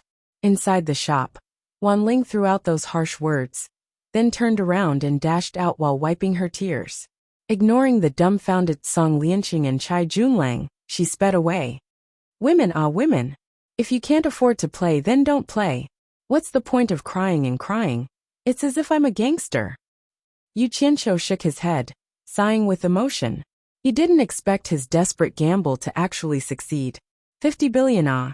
He got it just like that. His gaze shifted to the 2 people staring at him from outside, and the complacent smile on his face immediately disappeared. He discovered that he couldn't see through their cultivation. Without a doubt, these 2 were immortal realm masters, especially those from the Heartless Palace. Yu Qianqiu's steps were steady as he made his way out of the shop. Now that he had gotten the money to register his business, this was not a good place to stay. Song Lianqing and Chai Junlang also couldn't see through Yu Qianqiu's cultivation, thus they dared not act rashly. When Yu Qianqiu reached the shop's entrance and was about to leave, Song Lianqing glanced at the mythical fire palace insignia on the shop, cupped his hands and smiled. "I'm Heartless Palace's disciple, Song Lianqing. Are you from the mythical fire palace?" Yu Qianqiu glanced at him indifferently, and just as he was about to leave with a few perfunctory words, he saw a slightly hunchbacked gray-robed old man walking along the desolate and messy street. After hearing Song Lianqing's words, he subconsciously stopped and looked left and right. Suddenly he chuckled. "Why does this sound so funny?" He's Yu Qianqiu, a late-stage soul formation cultivator hired by the small Four Links Chamber of Commerce. He killed all the people from your Heartless Palace in the ruins of God. How did he become a disciple of the mythical fire palace? Sigh. The disciples of Heartless Palace are really getting worse with each generation. The hunchbacked old man shook his head and sighed with emotion as he walked away. The street suddenly became quiet, and an evil wind blew from somewhere, bringing a chill to the entire street. Damn it! Where did this meddlesome old bastard come from? Yu Qianqiu looked at the receding figure and really wanted to go over and kick him. Song Lianqing's pupils suddenly shrank as he stared at Yu Qianqiu and said indifferently, "You're that Yu Qianqiu?" Although he and Chai Junlang had been staying near Myriad Saint Mountain for a long time, they were not cut off from the news. They had already heard the news that all the disciples of Heartless Palace had been annihilated in the ruins of God. It was said that all of them had died in the hands of a late-stage soul formation cultivator called Yu Qianqiu. He also heard that Wan Ling was holding hands with Yu Qianqiu in front of everyone. From this, he thought of the scene of Wan Ling crying and leaving. Needless to say, this guy was definitely that Yu Qianqiu who was holding hands with Wan Ling in front of everyone. Otherwise, Wan Ling would definitely not show such a weak side.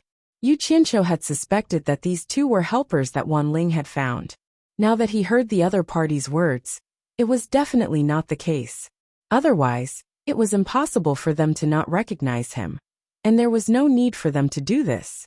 "Yu Qianqiu is me," Yu Qianqiu said indifferently. "Is there a problem?" Chai Junlang gently opened the white jade folding fan in his hand and looked at Yu Qianqiu. He shook his head and sighed. I thought Yu Qianqiu was some amazing person. It's you. Sigh. I don't know what kind of drug Wan Ling ate. She actually fell into the hands of such a liar. It's really ridiculous. Song Lianqing revealed a sinister smile and said, You're really audacious, to actually deceive Wan Buoxing's granddaughter. Tell me honestly, how did you force her to submit? If there's a word of falsehood, I'll make you wish you were dead. Chai Junlang's eyes also lit up when he heard that. If he could get hold of the handle that forced Wan Ling to submit, then it would indeed be twice the result with half the effort. The two of you want to make a move on me here? Yu Qianqiu looked around and said expressionlessly, If I remember correctly, Great Commander Wu Xiong has long stipulated that no one is allowed to make a move on this plaza at the entrance of the Divine Ruin Realm. Although the Divine Ruin Realm gathering is already over, I don't think the two of you have the guts to try it. Chapter 844. As soon as he said that, the two's faces froze, and they couldn't help but look around. This place was already showing a bleak decline, and it would continue to be bleak until the Divine Ruin Realm opened again in the next 100 years. But even so, since Wu Xiong had already spoken, fighting was not allowed in this square outside the Divine Ruin Realm. Otherwise, it would be a challenge to Wu Xiong's authority, although Wu Xiong had already left, and no one knew if he would remember this matter. If someone spread this matter to Wu Xiong's ears, who knew what he would think? Song Lianqing and Chai Junlang naturally knew how powerful the Immortal Palace was. With their little guts, they didn't dare to challenge Wu Xiong's words, so they looked at each other blankly. There were fewer and fewer people leaving in the sky. Yu Qianqiu looked up, then waved at the two with a mocking expression. I'm leaving first, no need to send me off. Stop. Song Lianqing shouted. The twisted expression on his face showed that he was enraged by the other party's words. He chuckled coldly and said, I advise you to honestly tell me how you forced Wan Ling to submit. Otherwise, unless you don't leave this place for the rest of your life, once you step out of this square, you know what will happen to you. Know what? Yu Qianqiu turned to look at the two and said expressionlessly, May I ask what your cultivation is like? Chai Junlang was taken aback for a moment. Then, he waved his folding fan and clicked his tongue. Our cultivation bases are indeed not high. We're only at the late stage of minor immortal realm. However, you don't think it will be difficult for one of us to deal with you, a late-stage divine transformation bastard, right? Haha. The two couldn't help but laugh at the same time. Yu Qianqiu turned a deaf ear to them and replied indifferently, I just want to warn the two of you. Sometimes killing doesn't require a high cultivation. Don't force me to do it, or you won't even have the chance to regret it.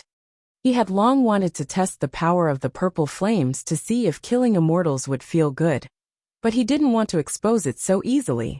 In fact, he had been holding it in for a long time. Did I hear wrong? Chai Junlang asked Song Lianqing with a teasing expression. Is he threatening us? I think so. Song Lianqing nodded seriously. The two looked at each other, and couldn't help but burst into laughter again.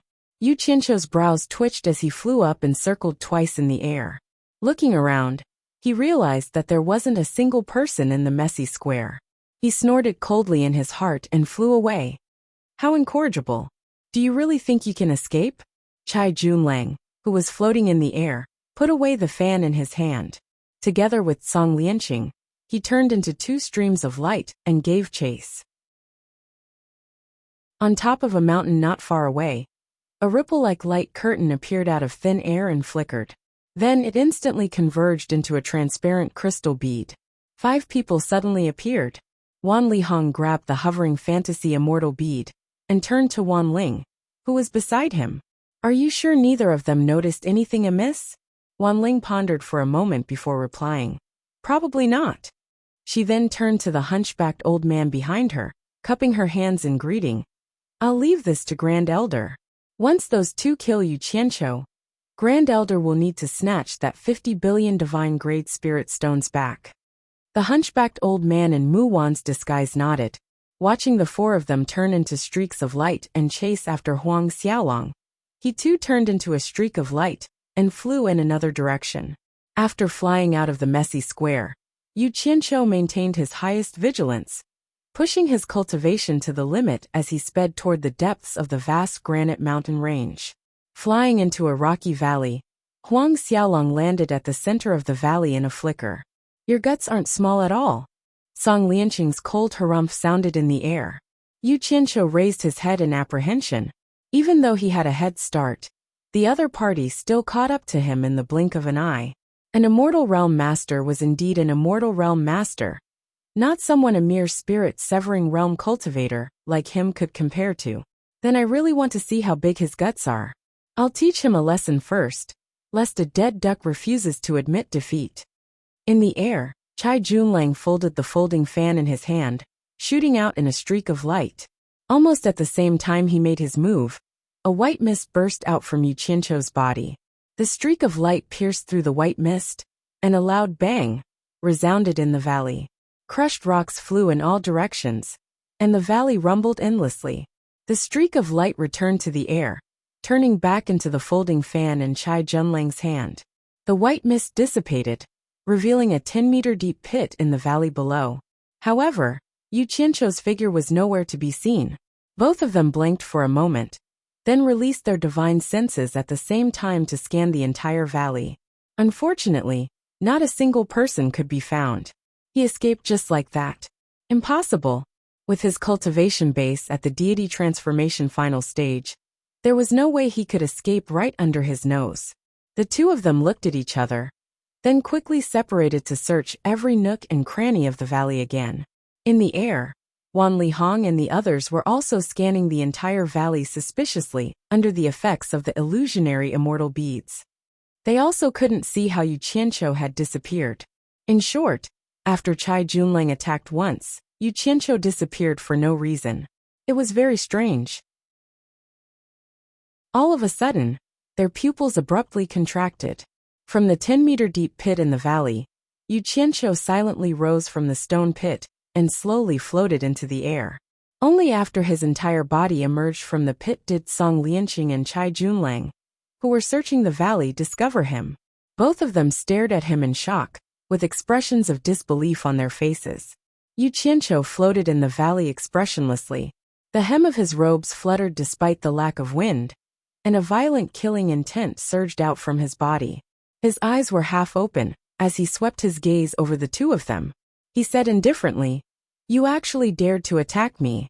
Since you're seeking death, don't blame me for being impolite." The two of them were stunned. Song Lianqing then chuckled and said, "I've seen people who don't know life from death, but I've never seen someone who doesn't know life from death. Chai Junlang, keep an eye on him. This brat is a little strange. He can actually hide inside a stone. If we don't teach him a lesson, his foul mouth won't give in." As soon as he finished speaking, he waved his sleeve. An array of light shot out from his storage bracelet, slicing toward Yu Qianqiu's feet at an extremely fast speed. From the looks of it, he didn't want to kill Yu Qianqiu yet. Instead, he wanted to cripple Yu Qianqiu first. Yu Qianqiu's aura had already enveloped an area of several dozen meters. As soon as the ray of light penetrated his aura, his eyebrows twitched slightly. With a boom, the ray of light suddenly exploded into a large cloud of silver powder. This was an extremely bizarre scene. Song Lianqing and Chai Junlang's mouths instantly gaped open, and their eyes were filled with incredulity. The people in the air also looked at one another. Wan Lihong looked at Wan Ling with furrowed brows, and transmitted her voice to her. "Ling, are you sure this Yu Qianqiu is only a soul formation final stage cultivator?" Wan Ling paused and looked at Yu Qianqiu in disbelief. "I shouldn't be wrong. I've checked it myself." "That's strange. The flying sword that Song Lianqing used is at least a level 3 immortal tool. Isn't it a little too terrifying to be able to shatter it into dust without a sound?" Song Lianqing muttered with a doubtful expression.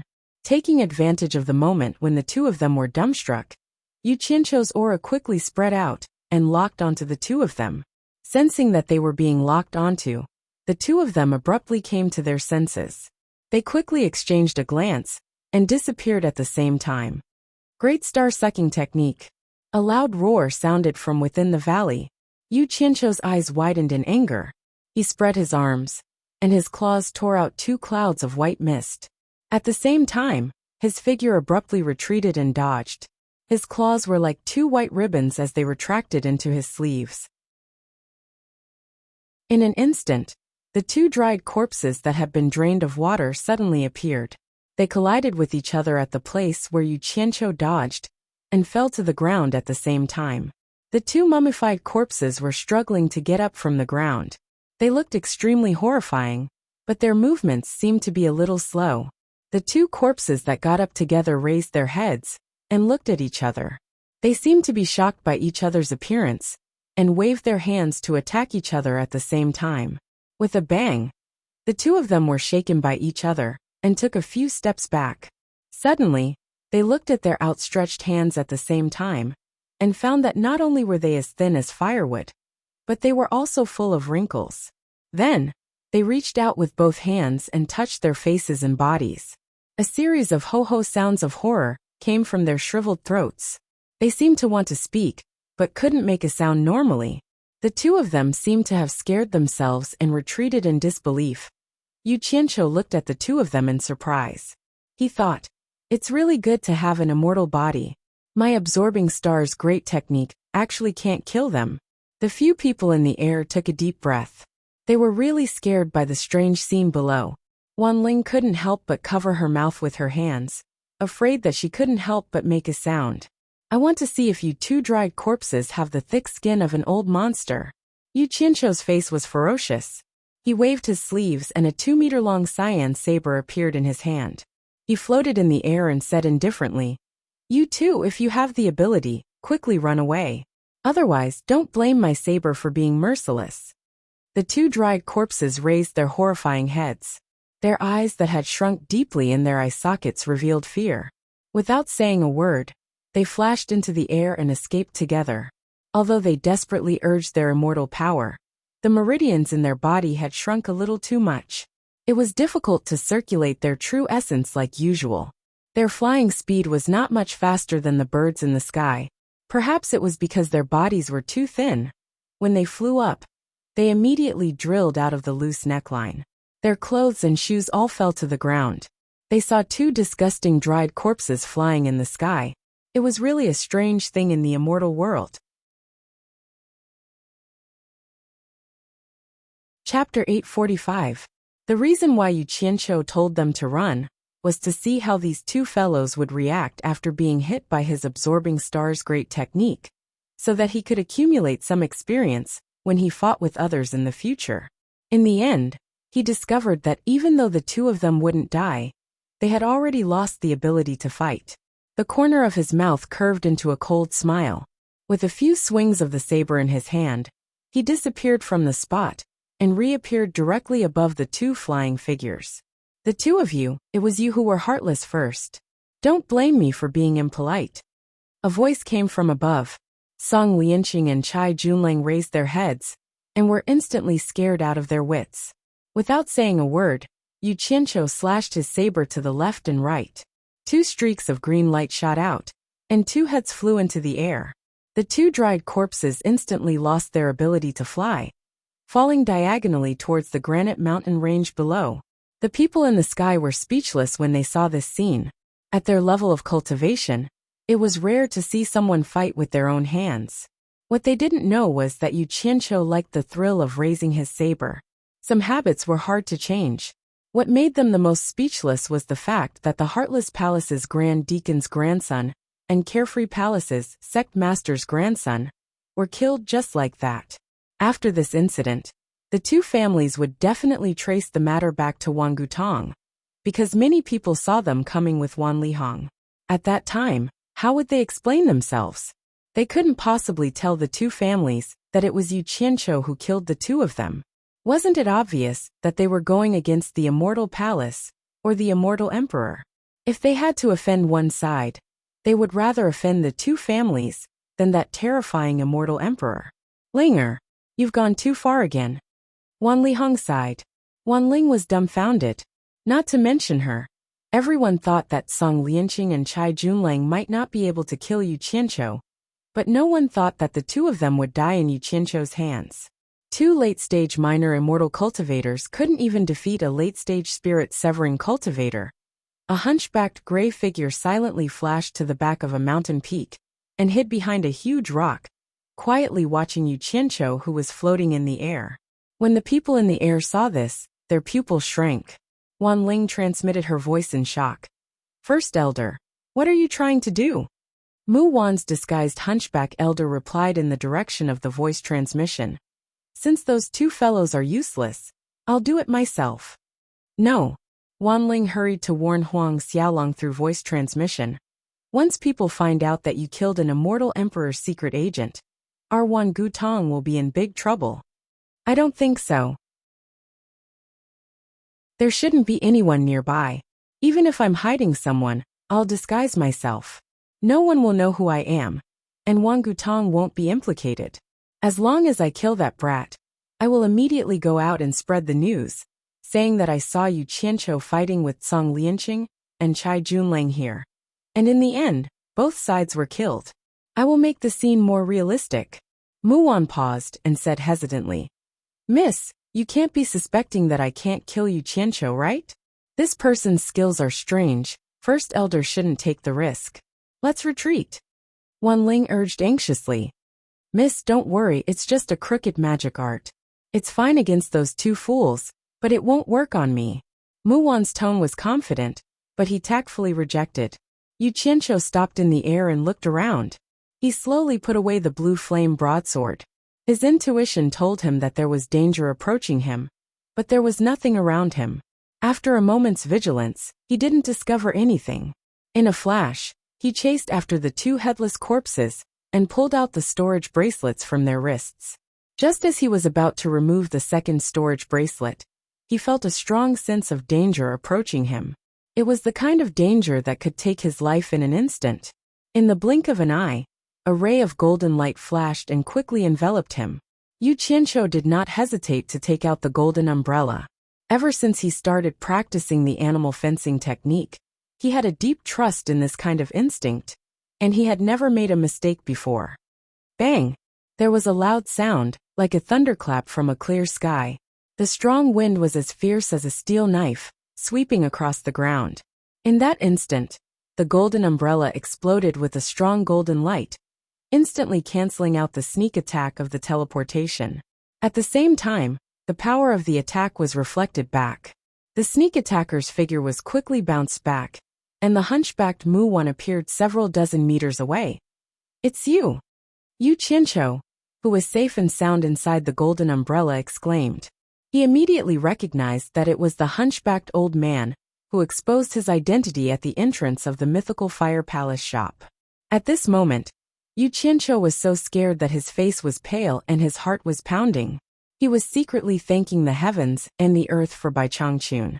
If he hadn't practiced the animal fencing technique that Bai Changchun had taught him, he wouldn't have been able to defend against such an expert sneak attack, even if he had the golden bead to teleport. Judging from the power of this palm, it could probably smash him into pieces. He suddenly remembered that when Bai Changchun had taught him the animal fencing technique on Obedient Island, he had secretly laughed that it was an animal world and didn't think much of it. Now that he thought about it, he remembered that Bai Changchun seemed to have said that as long as he mastered it, he would be able to benefit from it for the rest of his life. It seemed that he was right. Woo-woo. Old man, I love you to death. Yu Qianqiu hid under the golden umbrella. His legs were slightly weak. He now deeply understood the power of the animal fencing technique. To be honest, he had always been slightly resentful because Bai Changchun didn't teach him any powerful spells or magic treasures. He felt that their master-disciple relationship was somewhat nominal. Only now did he realize that the animal fencing technique that Bai Changchun had taught him was thousands of times more powerful than any spells or magic treasures. This thing was something that could save one's life at a critical moment. What spells or magic treasures could be more important than protecting one's own life? Golden umbrella. Mu Wan, who was sent flying, also exclaimed. Wan Ling and the others in the air also almost cried out in shock. They all knew very well what the golden umbrella was. If the golden thread robe was something that everyone in the Immortal Palace had, then not everyone could have the golden umbrella. Only the 24 protectors of the Immortal Palace had it. These 24 people were the people around immortal Emperor Jin Tai, and their cultivation was at least at the early immortal emperor stage. It was said that the golden umbrella was personally made by immortal Emperor Jin Tai, and was a top-grade defensive celestial treasure. Its defensive power was very strong. No one thought that Yu Qianqiu would have the golden umbrella personally, made by immortal Emperor Jin Tai. No one was shocked by the power of the golden umbrella, but it proved that Yu Qianqiu's previous words were not false. He was indeed immortal Emperor Jin Tai's trusted secret agent.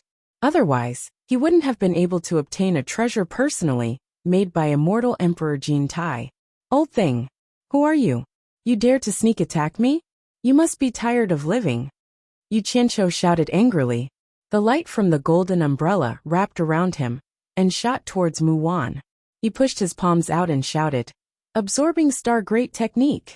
Once this terrifying name was shouted, the people in the air immediately felt their hearts rise to their throats. They didn't know what kind of evil technique this was to be able to squeeze someone dry.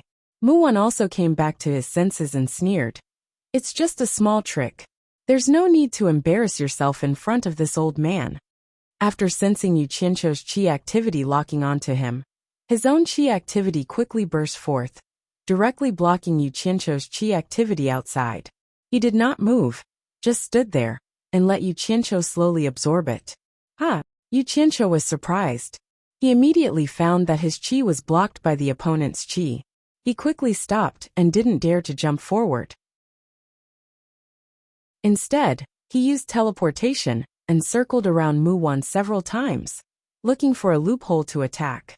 He kept shouting, "Suck, suck, suck, I suck." Unfortunately, the opponent's qi was impenetrable. It was as if he was wrapped in an invisible shield. He sucked for a long time, but still couldn't suck out a fart. Mu Wan had used teleportation consecutively, and used up a lot of his true essence.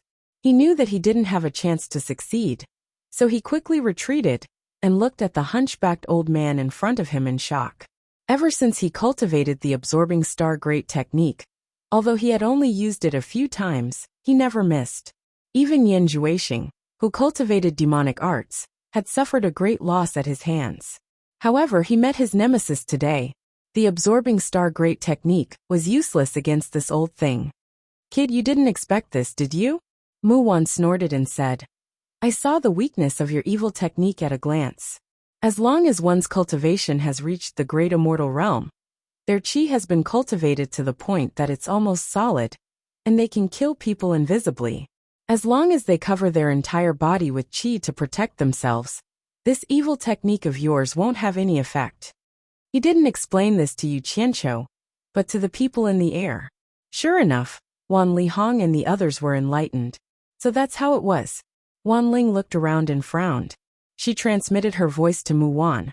Grand Elder, don't waste any more time with him. He has the golden light umbrella to protect himself, and we don't have any powerful immortal treasures with us. We can't do anything to him. If we delay any longer, it'll be disadvantageous to my Wan Gutong. Please leave quickly. Mu Wan paused. He was unwilling to give up. He transmitted back.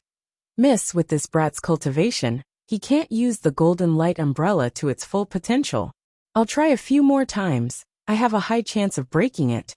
Grand Elder, the golden light umbrella is an immortal treasure personally refined by immortal Emperor Jin Tai. Even if you can break it, have you thought about the consequences? Wan Ling warned him word by word. That will definitely alert immortal Emperor Jin Tai. Previously, we saw that he was only a spirit-severing cultivator, so we thought he was only a spy sent by the immortal emperor. That's why we dared to attack him. Now that we've confirmed that he's the immortal emperor's trusted aide, think about the consequences of killing the immortal emperor's trusted aide? I'm afraid that the immortal emperor would rather kill the wrong person than let the wrong person go. As long as it's someone related to Yu Qianqiu, they will all be implicated. Our Wan Gutong will not be an exception. Mu Wan's heart skipped a beat, but he knew Wan Ling was right. He looked at Yu Qianqiu with reluctance. Yu Qianqiu was also staring at him coldly. With a wave of his sleeve, a purple flying sword floated in front of him. Yu Qianqiu sneered. I didn't expect you to be able to break my absorbing star's great art. Good. Then try my flying sword. Let's see if you have the ability to break it. Chapter 846. He knew very well that he was safe inside the golden light umbrella, but the difference in their cultivation levels was too great. Based on Muwan's speed, there was no way he could hurt him. Thus, he purposely taunted Muwan, hoping that Muwan would be foolish enough to break through his purple flame flying sword. Then, he would take the opportunity to kill Muwan. However, to his surprise, Muwan only left a cold humph, then turned into a streak of light and disappeared into the distance. Muwan didn't even give him a chance to use the purple flame flying sword. She accepted Wanling's warning, not daring to act rashly. In the air, Wan Lihong and the others nodded at each other, then quietly chased after Muwan. Before she left, Wanling looked at Yu Qianqiu with a complicated expression, thinking about how Muwan had touched and pinched her face, and how she couldn't do anything to him. Her heart twisted uncomfortably. She could only hope that they would never meet again, lest she remembered that disgusting scene every time she saw him. Yu Qianqiu watched as the streak of light disappeared into the distance, his brows knitted together. He was a little confused by Muwan's actions, ambushing him out of the blue, then running away without saying a word. What was the meaning of this? Muwan's cultivation level far surpassed his own. Could it be that Muwan noticed that his purple flame flying sword was condensed from the purple flame, and ran away in fear? Thinking about it, it didn't seem possible. According to his knowledge, even in the immortal world, there weren't many people who had the fortune to see the purple flame flying sword. It was even more impossible for Muwan to recognize the purple flame flying sword. This was the first time he had seen something like this, let alone others.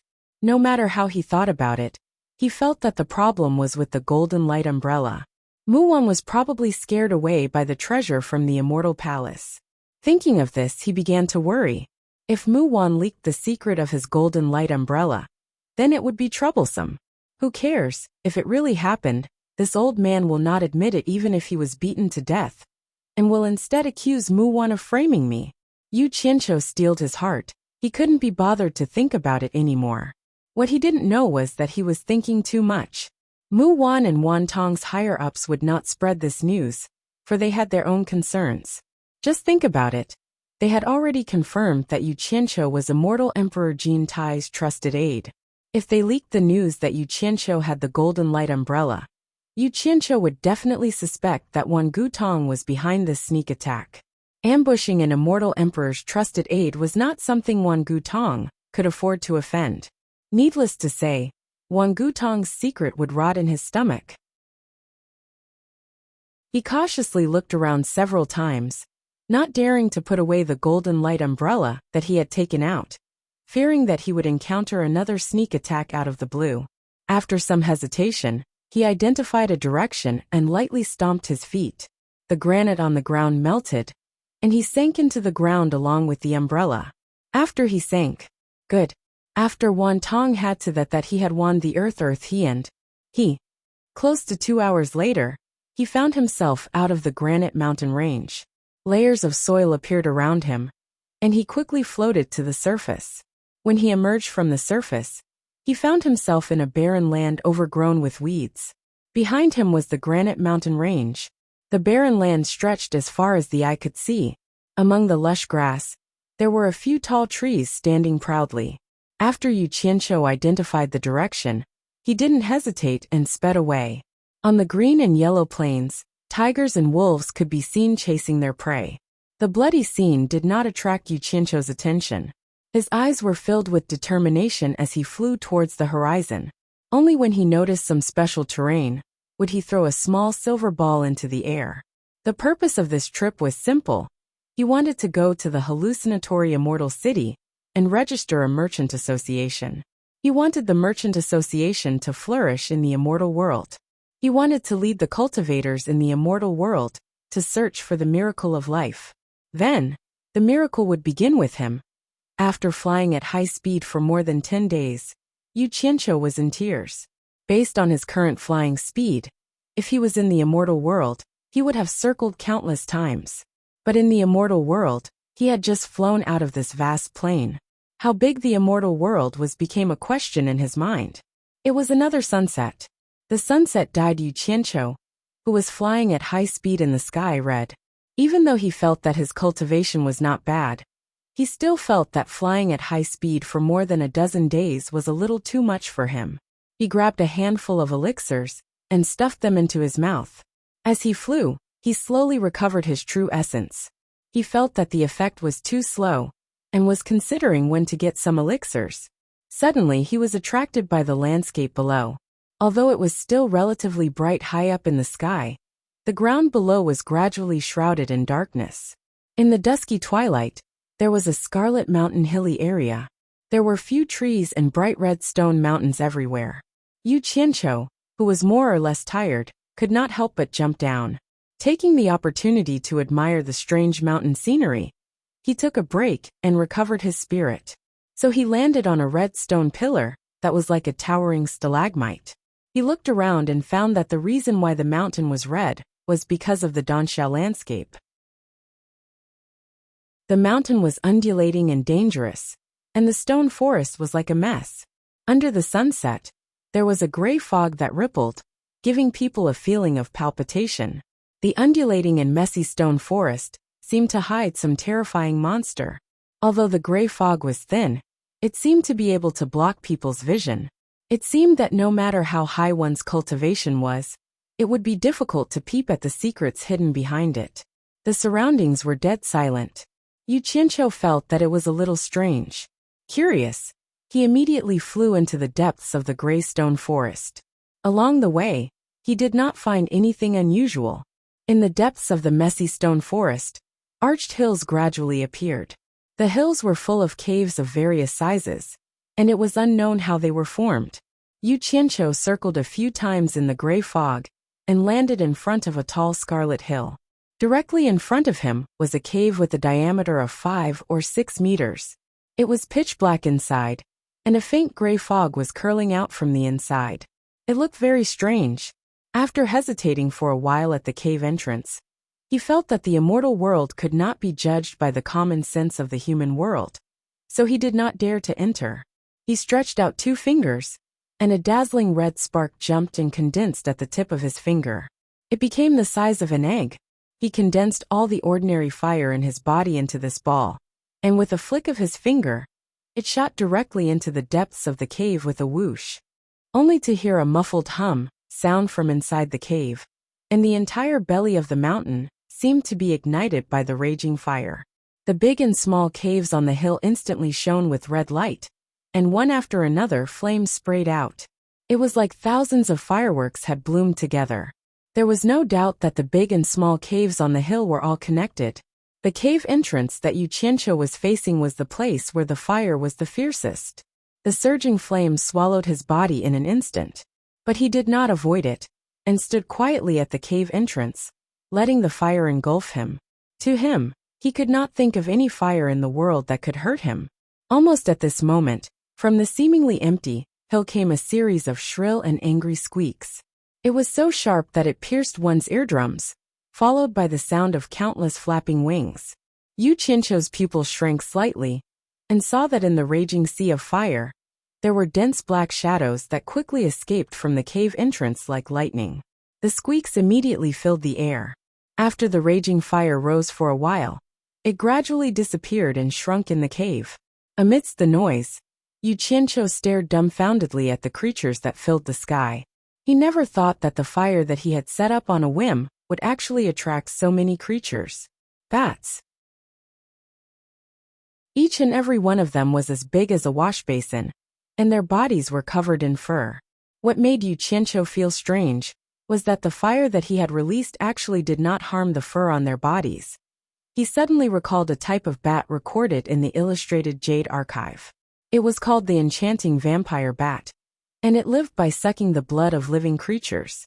Although they were only as big as a wash basin, they could suck the blood of a live cow dry in one breath, and swell to the point where they would not die. The fur on their bodies was not afraid of fire, and the treasures refined from them were the nemesis of cultivators who played with fire. Their bones were born with the ability to control the wind, and were excellent materials for refining flying artifacts. Compared to ordinary flying artifacts, their speed could be increased by about a third.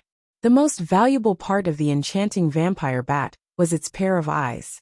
Its eyes were born with the ability to confuse a person's mind. After bewitching an animal's mind, the enchanting vampire bat could effortlessly attach itself to the animal's body and suck its blood dry without any resistance. Harvesting its eyeballs could be used to refine a valuable treasure called the lost immortal bead.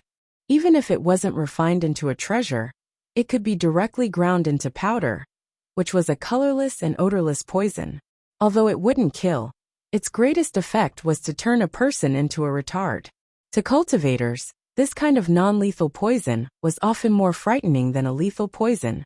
However, whether it was its fur, bones, or eyeballs, they all needed to be harvested in large quantities to be refined into a treasure. In the immortal world, an enchanting vampire bat could be sold for about 1,000,000 divine-grade spirit stones. However, this kind of thing was rarely seen in the market. Those with high cultivation would not bother to get their hands on it, and those with low cultivation would find it difficult to get their hands on it. Although one enchanting vampire bat wasn't scary, if it was a group of them, it would be very difficult to fend them off without the cultivation of a great immortal. Unfortunately for them, enchanting vampire bats were social animals. The scariest thing was, there would usually be one or several vampire bat kings with decent cultivation as their leader. If an outsider wanted to take advantage of them, they would have to have some ability first. And the group of bats that Yu Qianqiu saw at this moment matched the enchanting vampire bats recorded in the Jade Archive. Each of them had a head that looked like a rat's, with pairs of sharp, shining eyes, like the cold stars in the sky. They spread their wings and circled in the sky, their forte being their speed. They came and went as fast as lightning. They seemed to be circling around Yu Qianqiu, with countless eyes that were as sharp as the cold stars staring at Yu Qianqiu. A savage aura was growing stronger.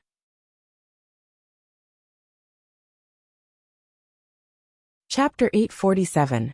Yu Qianqiu had a premonition that he was in trouble. It was very likely that these beasts were going to attack him.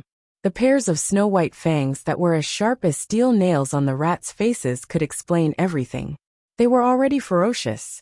Indeed, as the ear-piercing screams intensified, a bat that was flying across the sky suddenly changed direction and shot toward Yu Qianqiu at lightning speed.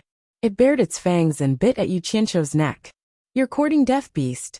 Yu Qianqiu let out a furious bellow, and his 5 claws that were covered in purple light grabbed out. The bloody bat that was pouncing toward him did not even make a sound when it fell into his claws and instantly turned into ashes. Once the bloody bat that was the first to attack died, the other bloody bats that were flying in the sky immediately became agitated. Soon, all of them stopped in the sky. The bloody bats that were the size of washbasins flapped their wings and hovered in the sky. They gathered together and stared at Yu Qianqiu fiercely under the night sky. Their eyes were like the cold stars in the night sky, emitting a demonic glow that could shine into one's heart. Yu Qianqiu was slightly stunned. He immediately realized that there was something strange about these fellas' eyes, but it was already too late by the time he reacted. He felt his vision blur, and his consciousness seemed to have fallen into a maze formed by the stars. He bumped around but could not find a way out, and he was trapped in the maze, unable to extricate himself. He could not control his body or communicate with Utopia, and his back was instantly drenched in cold sweat. He was fine after experiencing so many storms. If he were to die in the hands of these beasts, he would die too unjustly. His sharp intuition after cultivating animal tricks told him that a strong threat of death was approaching. After the enchanting bloody bats that were hovering in the sky knew that they had affected the other party's mind, the demonic starlight in their eyes retracted. All of them flapped their wings excitedly, revealing their fangs that were as long as chopsticks from their mouths as they swarmed over. In the blink of an eye, they had wrapped Yu Qianqiu up into a ball. Layers upon layers of flapping. They seemed to want to suck a mouthful of Yu Qianqiu's blood. It seemed that human blood was quite a temptation for them. The scene of tens of thousands of enchanting bloody bats fighting for food was very spectacular. Animals were animals. in order to get a mouthful of human blood. They were working together just a moment ago, but now they were killing each other. They pounced and tore at each other, opening their sharp claws to push away the layers of their own kind that were attached to Yu Qianqiu's body, trying their best to burrow inside. The fluffy blood bats piled up like a mountain as they screeched and swarmed around, making one's heart go numb. However, the strange thing was that even though there was an endless stream of blood bats surging over, the swarm of blood bats remained the same size. No matter how many blood bats gathered, the swarm did not grow. On a mountain not far away stood a handsome, clean-shaven man in black. His eyes flickered as he stared at the scene. His brows moved slightly, as if he had noticed something amiss. Following that, he rubbed his lips in a circle and mumbled as if he was saying something, but no sound could be heard. However, the blood bats that had piled up on Yu Qianqiu's body caused a commotion. They lost interest in fighting for food and flew away in a hurry, as if they had been frightened by something. They all flew up and fled in panic. In the blink of an eye, they all disappeared into the corners of the mountain. Yu Qianqiu's slightly closed eyes slowly opened. There was a layer of black ash at his feet, and his body was surrounded by a faint purple fog. This purple fog was nothing but a tiny dew of the purple fire. It was a critical moment when his consciousness had been trapped. Perhaps he had sensed the danger, but the life spirit in his dantian had suddenly awakened. A dazzling golden light had exploded from his dantian, instantly dispersing the maze that had trapped his consciousness. As soon as he woke up, he saw the swarm of blood bats swarming over. Yu Qianqiu immediately felt the urge to kill. He had originally felt bad for disturbing everyone's rest because of a moment of curiosity. Who knew that they would want his life? Yu Qianqiu immediately had an evil thought. When the swarm of blood bats swarmed over, he put on a thick layer of golden armor. When his body was covered with biting blood bats, he immediately released a limited amount of the purple fire. He knew that if the purple fire were to burst out at once, it would kill many blood bats, but it would definitely scare away even more blood bats. He suppressed the use of the purple fire, because he did not want to alarm the ones behind him. Instead, he killed them layer by layer until he attracted all the other blood bats. Then, it would be time to completely kill this group of beasts. However, to his surprise, this group of beasts seemed to have suddenly become smart. Only a few thousand of them had died, but they all ran away at the same time. It was really strange. Yu Qianqiu slowly retracted the hot purple fog that surrounded his body. His suspicious eyes were slightly startled, and he met the eyes of the man in black on the hill not far away. The two of them looked at each other for a long time, and did not separate. In the end, the man in black was the first to smile. He waved his wide sleeves, cupped his fists, and said, "I am Xiao Changquan. May I know which friend has come to visit my thousand-bat mountain? Please come closer and have a chat." Yu Qianqiu could not see through the depth of the man's cultivation. After thinking for a while, he dashed over, cupped his fists, and said, "I am Yu Qianqiu. Are you the owner of this place, friend?" "You can say so," Xiao Changquan replied noncommittally, but there was a trace of surprise in his eyes. From the way Yu Qianqiu flew over, he vaguely sensed that Yu Qianqiu's cultivation was not yet at the immortal realm. However, with his early-stage great immortal cultivation, he could not see through Yu Qianqiu's cultivation. It was very strange. What did he mean by "you can say so"? Yu Qianqiu frowned, but he still maintained his vigilance and asked, "May I know why friend called me here?" Xiao Changquan turned around and pointed to a tall mountain in the distance. Even though the sky was turning dark, one could still faintly make out the buildings on the mountain. He smiled and said, "My thousand-bat mountain rarely receives guests. It's getting late. If you don't mind, why don't you come to my humble abode and let me be your host?" This, Yu Qianqiu pondered for a while. He wanted to refuse, mainly because he was afraid that it would not be safe. But seeing how polite the other party was, plus he really wanted to make more friends in the immortal realm, he changed his mind and said, "Then I will have to trouble you." "Haha, I am looking forward to having more friends. How can you say that I am disturbing you? I am more than happy to have you. Please." Xiao Changquan waved his hand happily.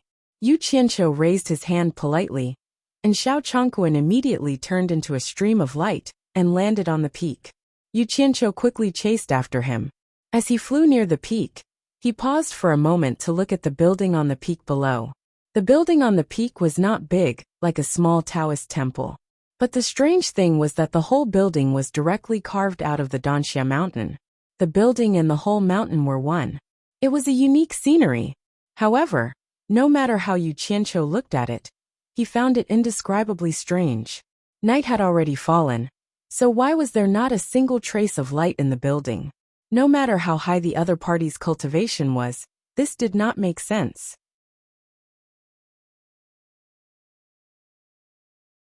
Chapter 848. When Xiao Chongquan extended his hand again, the hesitant Yu Qianqiu landed in front of the house. Xiao Chongquan smiled and turned to face the house. He waved his hand and slapped his chest. He opened his mouth and spat out dozens of phosphorescent lights that flew to every corner of the house. In the blink of an eye, the stone pillars and walls inside and outside the house were lit up with green flames. If one didn't look carefully, one wouldn't know that the bowl-like things protruding from the stone pillars and walls were actually fire troughs used for illumination. The entire mountaintop suddenly lit up, standing between heaven and earth like a green jewel. However, to Yu Qianqiu, who was inside, although the hall was bright, it was a patch of green. There was a sense of eeriness and terror everywhere. The green light shone on the smile on Xiao Chongquan's face, adding a sense of eeriness. It was very strange. Yu Qianqiu didn't know if he was thinking too much. Although the other party was very polite, he didn't let his guard down. He couldn't be blamed. He knew that on the path of cultivation, life and death were often decided by a thin line. There was no regret, only one need to take care of themselves. Not to mention, this was a strange place. At Xiao Chongquan's invitation, the two of them walked into the house with the flickering green light. Yu Qianqiu calmly looked around the house.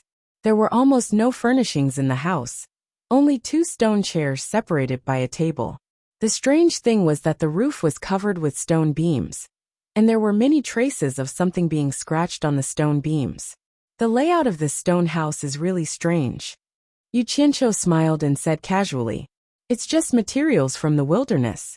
It can't compare to the luxurious and exquisite outside."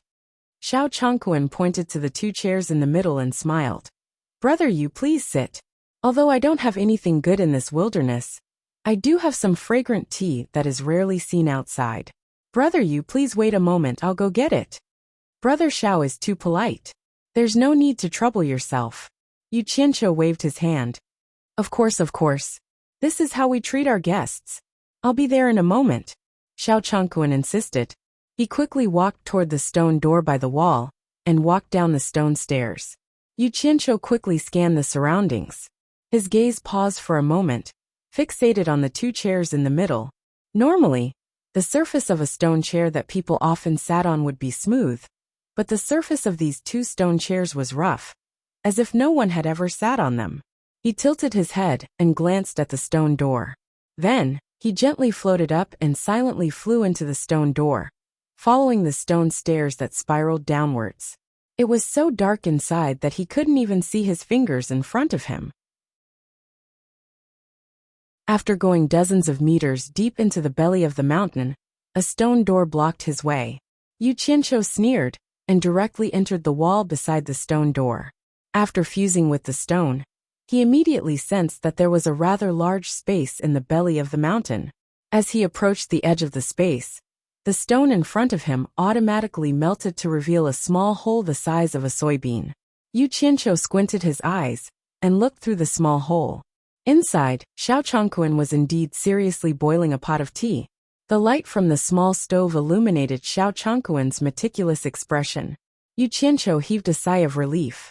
It seemed that he was overthinking. Just as he was about to quietly return, he inadvertently discovered that there were pairs of cold star-like eyes shining on the stone wall behind Xiao Chongquan, opening and closing from time to time. Enchanting bloodbaths. Yu Qianqiu squinted his eyes. He was all too familiar with this kind of gaze. He had almost fallen prey to it before. So he carefully looked again. He would not have known if he had not looked, but when he did he was shocked. After a careful look, He found that there were countless enchanting blood bats hanging upside down on the stone wall behind Xiao Changquan. If he did not look carefully, he would have mistaken them for the original color of the stone wall in the cave. Yu Qianqiu suddenly sneered again and again. It seemed that snakes and rats were in cahoots. His peeping pupils suddenly shrank.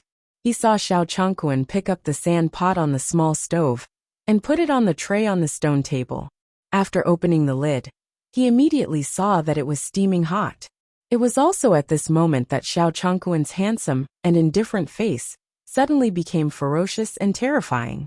His mouth suddenly opened wide, as if a gash had been torn on his face. It was a terrifying sight.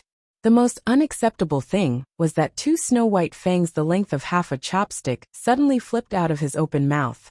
Xiao Changquan leaned over the steaming sand pot. 2 drops of crystal-clear liquid seeped out of the 2 fangs and dripped into the sand pot. Then, the 2 fangs retracted back into his mouth, and the hideous and terrifying face returned to normal and harmless appearance. Xiao Changquan closed the lid of the sand pot and carried the tray with one hand. He calmly walked towards the stone door. Dog, you actually want to poison me? A fierce look flashed across Yu Qianqiu's face. He quietly and quickly left the stone wall. When he reappeared, he had already jumped out of the house. Then, he expressionlessly walked to the stone chair and sat down. He slowly waited. He had already guessed Xiao Changquan's identity from the 2 fangs that were exposed. It was obvious that he was the same species as the bats. He might even be the Bat King of the enchanting blood bats. After a while, Xiao Changquan walked out of the stone door with a tray in his hand. He said with a smile, "I've made brother you wait for a long time." Yu Qianqiu smiled and waved his hand. "It's fine. Since we were just passing by to rest, it's good to find something to do. Let's start with tea." Xiao Changquan was slightly startled. He didn't understand what Xiao Chen meant. He placed the tray on the table and began to pour tea into the 2 teacups. The tea that was clear like golden soup rolled in the teacup, emitting a refreshing fragrance. Yu Qianqiu's 5 fingers that were placed on the table tapped as he praised. "It is indeed good tea. Brother Xiao has worked hard." Xiao Changquan placed the cup in front of Yu Qianqiu and smiled. "Brother Yu, please have a taste and see how it tastes." Yu Qianqiu picked up the teacup and looked inside. He saw a handful of scarlet and glistening leaves in the teacup. They were very different from ordinary tea leaves. He could not help frowning and said, "Brother Xiao, why are these tea leaves red? You didn't poison them, right?" Xiao Changquan's face stiffened. He didn't expect Xiao Chen to be so direct. He quickly waved his hand and said, "Brother, you misunderstood. This is a specialty of my myriad bat mountain. It is called red leaf tea. It is definitely not poisonous." He picked up the cup in front of him and took a big sip to show that it was not poisonous. "I've never heard of a poisonous snake being able to kill itself with its own poison." Yu Qianqiu silently cursed before laughing. "I'm just joking. Brother Xiao doesn't need to take it seriously. If I really suspected the tea was poisoned, I wouldn't have said it out loud. Besides, I have no enmity with Brother Xiao. Plus, I don't have anything valuable on me. Brother Xiao has no reason to harm me. Don't you think so?" Yes. Brother you really knows how to joke." Hee. Xiao Changquan laughed to cover up his embarrassment. In fact, he was very nervous because of Yu Qianqiu's words. He couldn't figure out Yu Qianqiu's cultivation. Otherwise, he wouldn't have to waste so much effort. If he really found out that the tea was poisoned, it would be troublesome. Who would have thought that Yu Qianqiu would be even more forthright than he had imagined? He picked up the teacup and didn't even taste it, directly pouring the tea leaves into his mouth. Like a cow drinking water, he gulped it all down. Xiao Changquan was stunned. Yu Qianqiu slapped the cup on the table and wiped his mouth. "Good tea. Another cup." Actually, if it wasn't poisoned, the tea would be a rare good tea. But what made Xiao Changquan speechless was that if you poured the tea directly into your stomach, can you drink good tea? Xiao Changquan naturally wanted him to drink more, so he filled his cup with the sand pot. Who knew that before the sand pot was put down, Yu Qianqiu picked up the cup and poured the tea into his mouth. He slapped the cup on the table and shouted again, "Good tea. Another cup." Xiao Changquan smiled apologetically and continued to pour water into the cup. Yu Qianqiu was still the same. He picked up the cup and drank it without any hesitation. In the end, cup after cup, the sand pot was quickly finished by Yu Qianqiu. Looking at the empty sand pot, Yu Qianqiu frowned. It's good tea, but there's not enough. Do you have more? Haha. Xiao Changquan laughed awkwardly. If brother Yu wants more, I'll go brew another pot. Although he said that, he didn't take action. He looked at Yu Qianqiu suspiciously, as if asking why there was no reaction. Yu Qianqiu saw from his eyes that it was time for him to be poisoned, so he made an sound, rubbed his forehead, and said with a bitter expression, "Why do I feel a little uncomfortable, a little dizzy? A little dizzy. This tea." Before he finished speaking, he closed his eyes and directly slid down from the chair to the ground, motionless. Xiao Changquan stood up abruptly. At first he was happy, but then he was stunned. He muttered to himself, "This poison can only hurt one's mind. I've never seen it make someone unconscious. Yes, this guy must have drunk too much. He deserves it." He turned around and walked to the door. Standing at the door, he looked up at the sky and let out a long whistle. Not long after, chattering noises rang out in the night sky. A group of black shadows flew across the starry sky and swarmed over. Yu Qianqiu was very familiar with the chattering noises. He couldn't help but open his eyes to peek. He wanted to see what the fairy was going to do to him. In fact, he had the same worries as Xiao Changquan. He couldn't figure out how powerful the fairy was, so he didn't dare to act rashly. He could only take one step at a time. If it really didn't work, he could only flash back to Utopia to hide. Suddenly, there was a rush of flapping wings outside the door, and a group of black shadows quickly flashed in. After circling in the house for a while, all of them hung upside down on the beams of the roof, folded their wings, and stared at the roof beams with cold star-like eyes. It was the ecstasy bloody bats. Only now did Yu Qianqiu react. It turned out that the stone beams on the roof were for these beasts to step on. No wonder there were so many scratches on them. They were all scratched by the claws of these beasts. Xiao Changquan, who strode back, summoned a black net from his storage bracelet.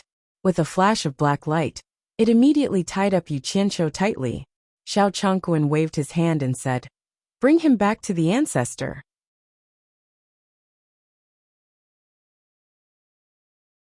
Chapter 849. When Yu Qianqiu heard that, he immediately felt depressed. There's also an ancestor? There's a super old monster behind this guy? What the hell? The sound of flapping wings could be heard on the roof. A group of bats hanging upside down on the roof beam swooped down and grabbed onto the net, flapping their wings in unison. Yu Qianqiu felt his center of gravity become unstable, and the lingering stench was unbearable. His entire body had already left the ground and was moving. This feeling was very unpleasant, so he opened his eyes and looked around blankly. When Xiao Changquan saw this, he was shocked. However, when he saw that Yu Qianqiu's eyes were blank and lifeless, he immediately laughed and waved his hand. "Brother Yu, the taste of this tea must be pretty good. Haha, have a safe journey. I'm sure my ancestor will be very happy to see you. I won't be sending you off." Yu Qianqiu looked at him blankly, as if he had never seen him before.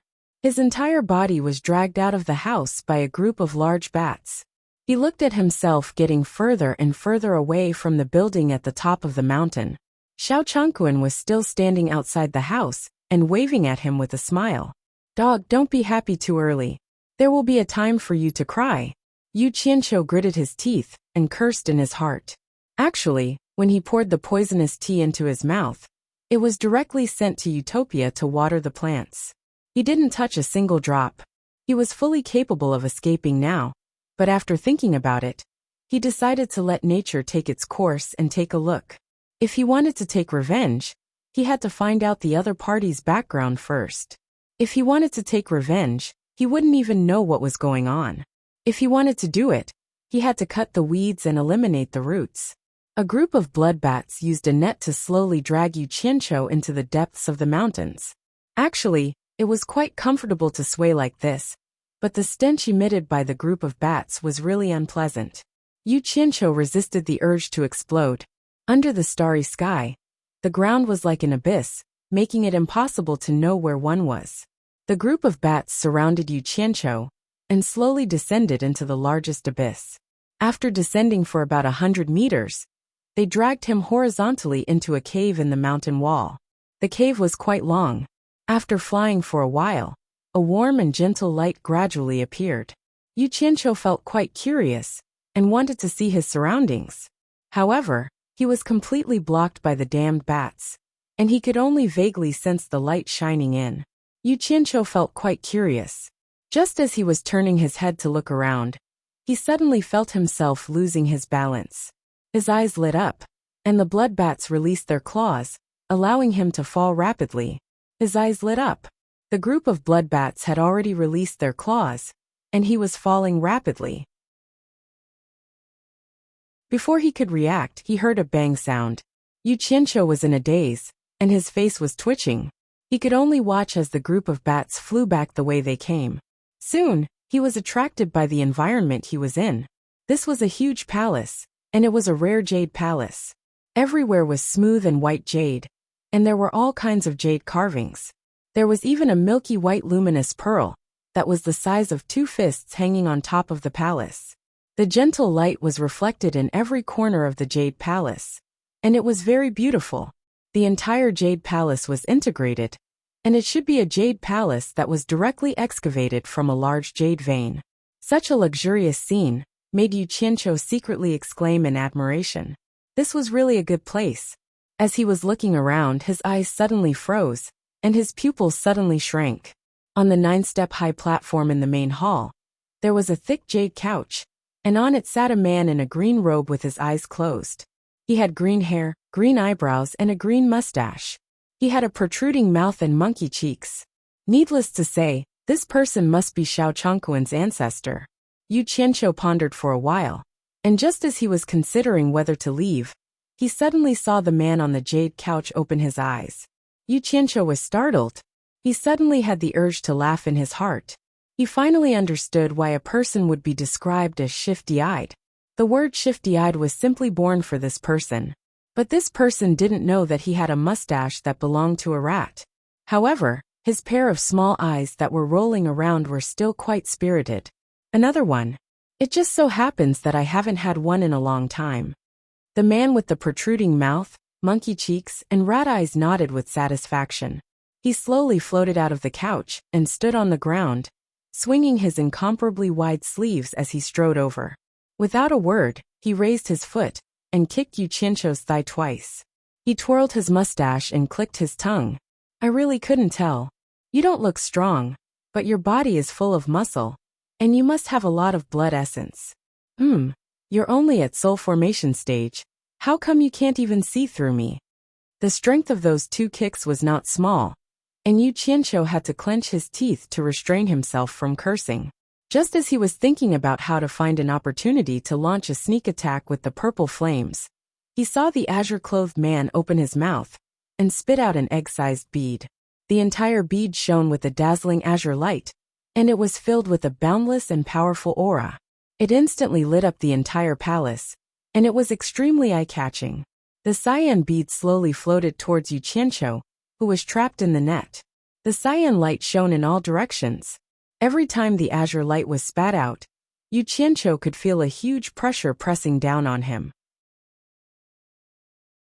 Every time the bead retracted, he felt as if the blood in his body was about to burst out. The azure bead slowly moved along the surface of Yu Qianqiu's body. Yu Qianqiu gripped a purple flame in his palm, and he secretly complained. His entire face was flushed red as he forcefully resisted and endured, hoping to find an opportunity to launch a sneak attack. The man excitedly rubbed his hands together and cackled. Not bad, not bad. Your physique is not bad. This is a delicious meal, let me have a good taste. Yu Qianqiu was greatly shocked.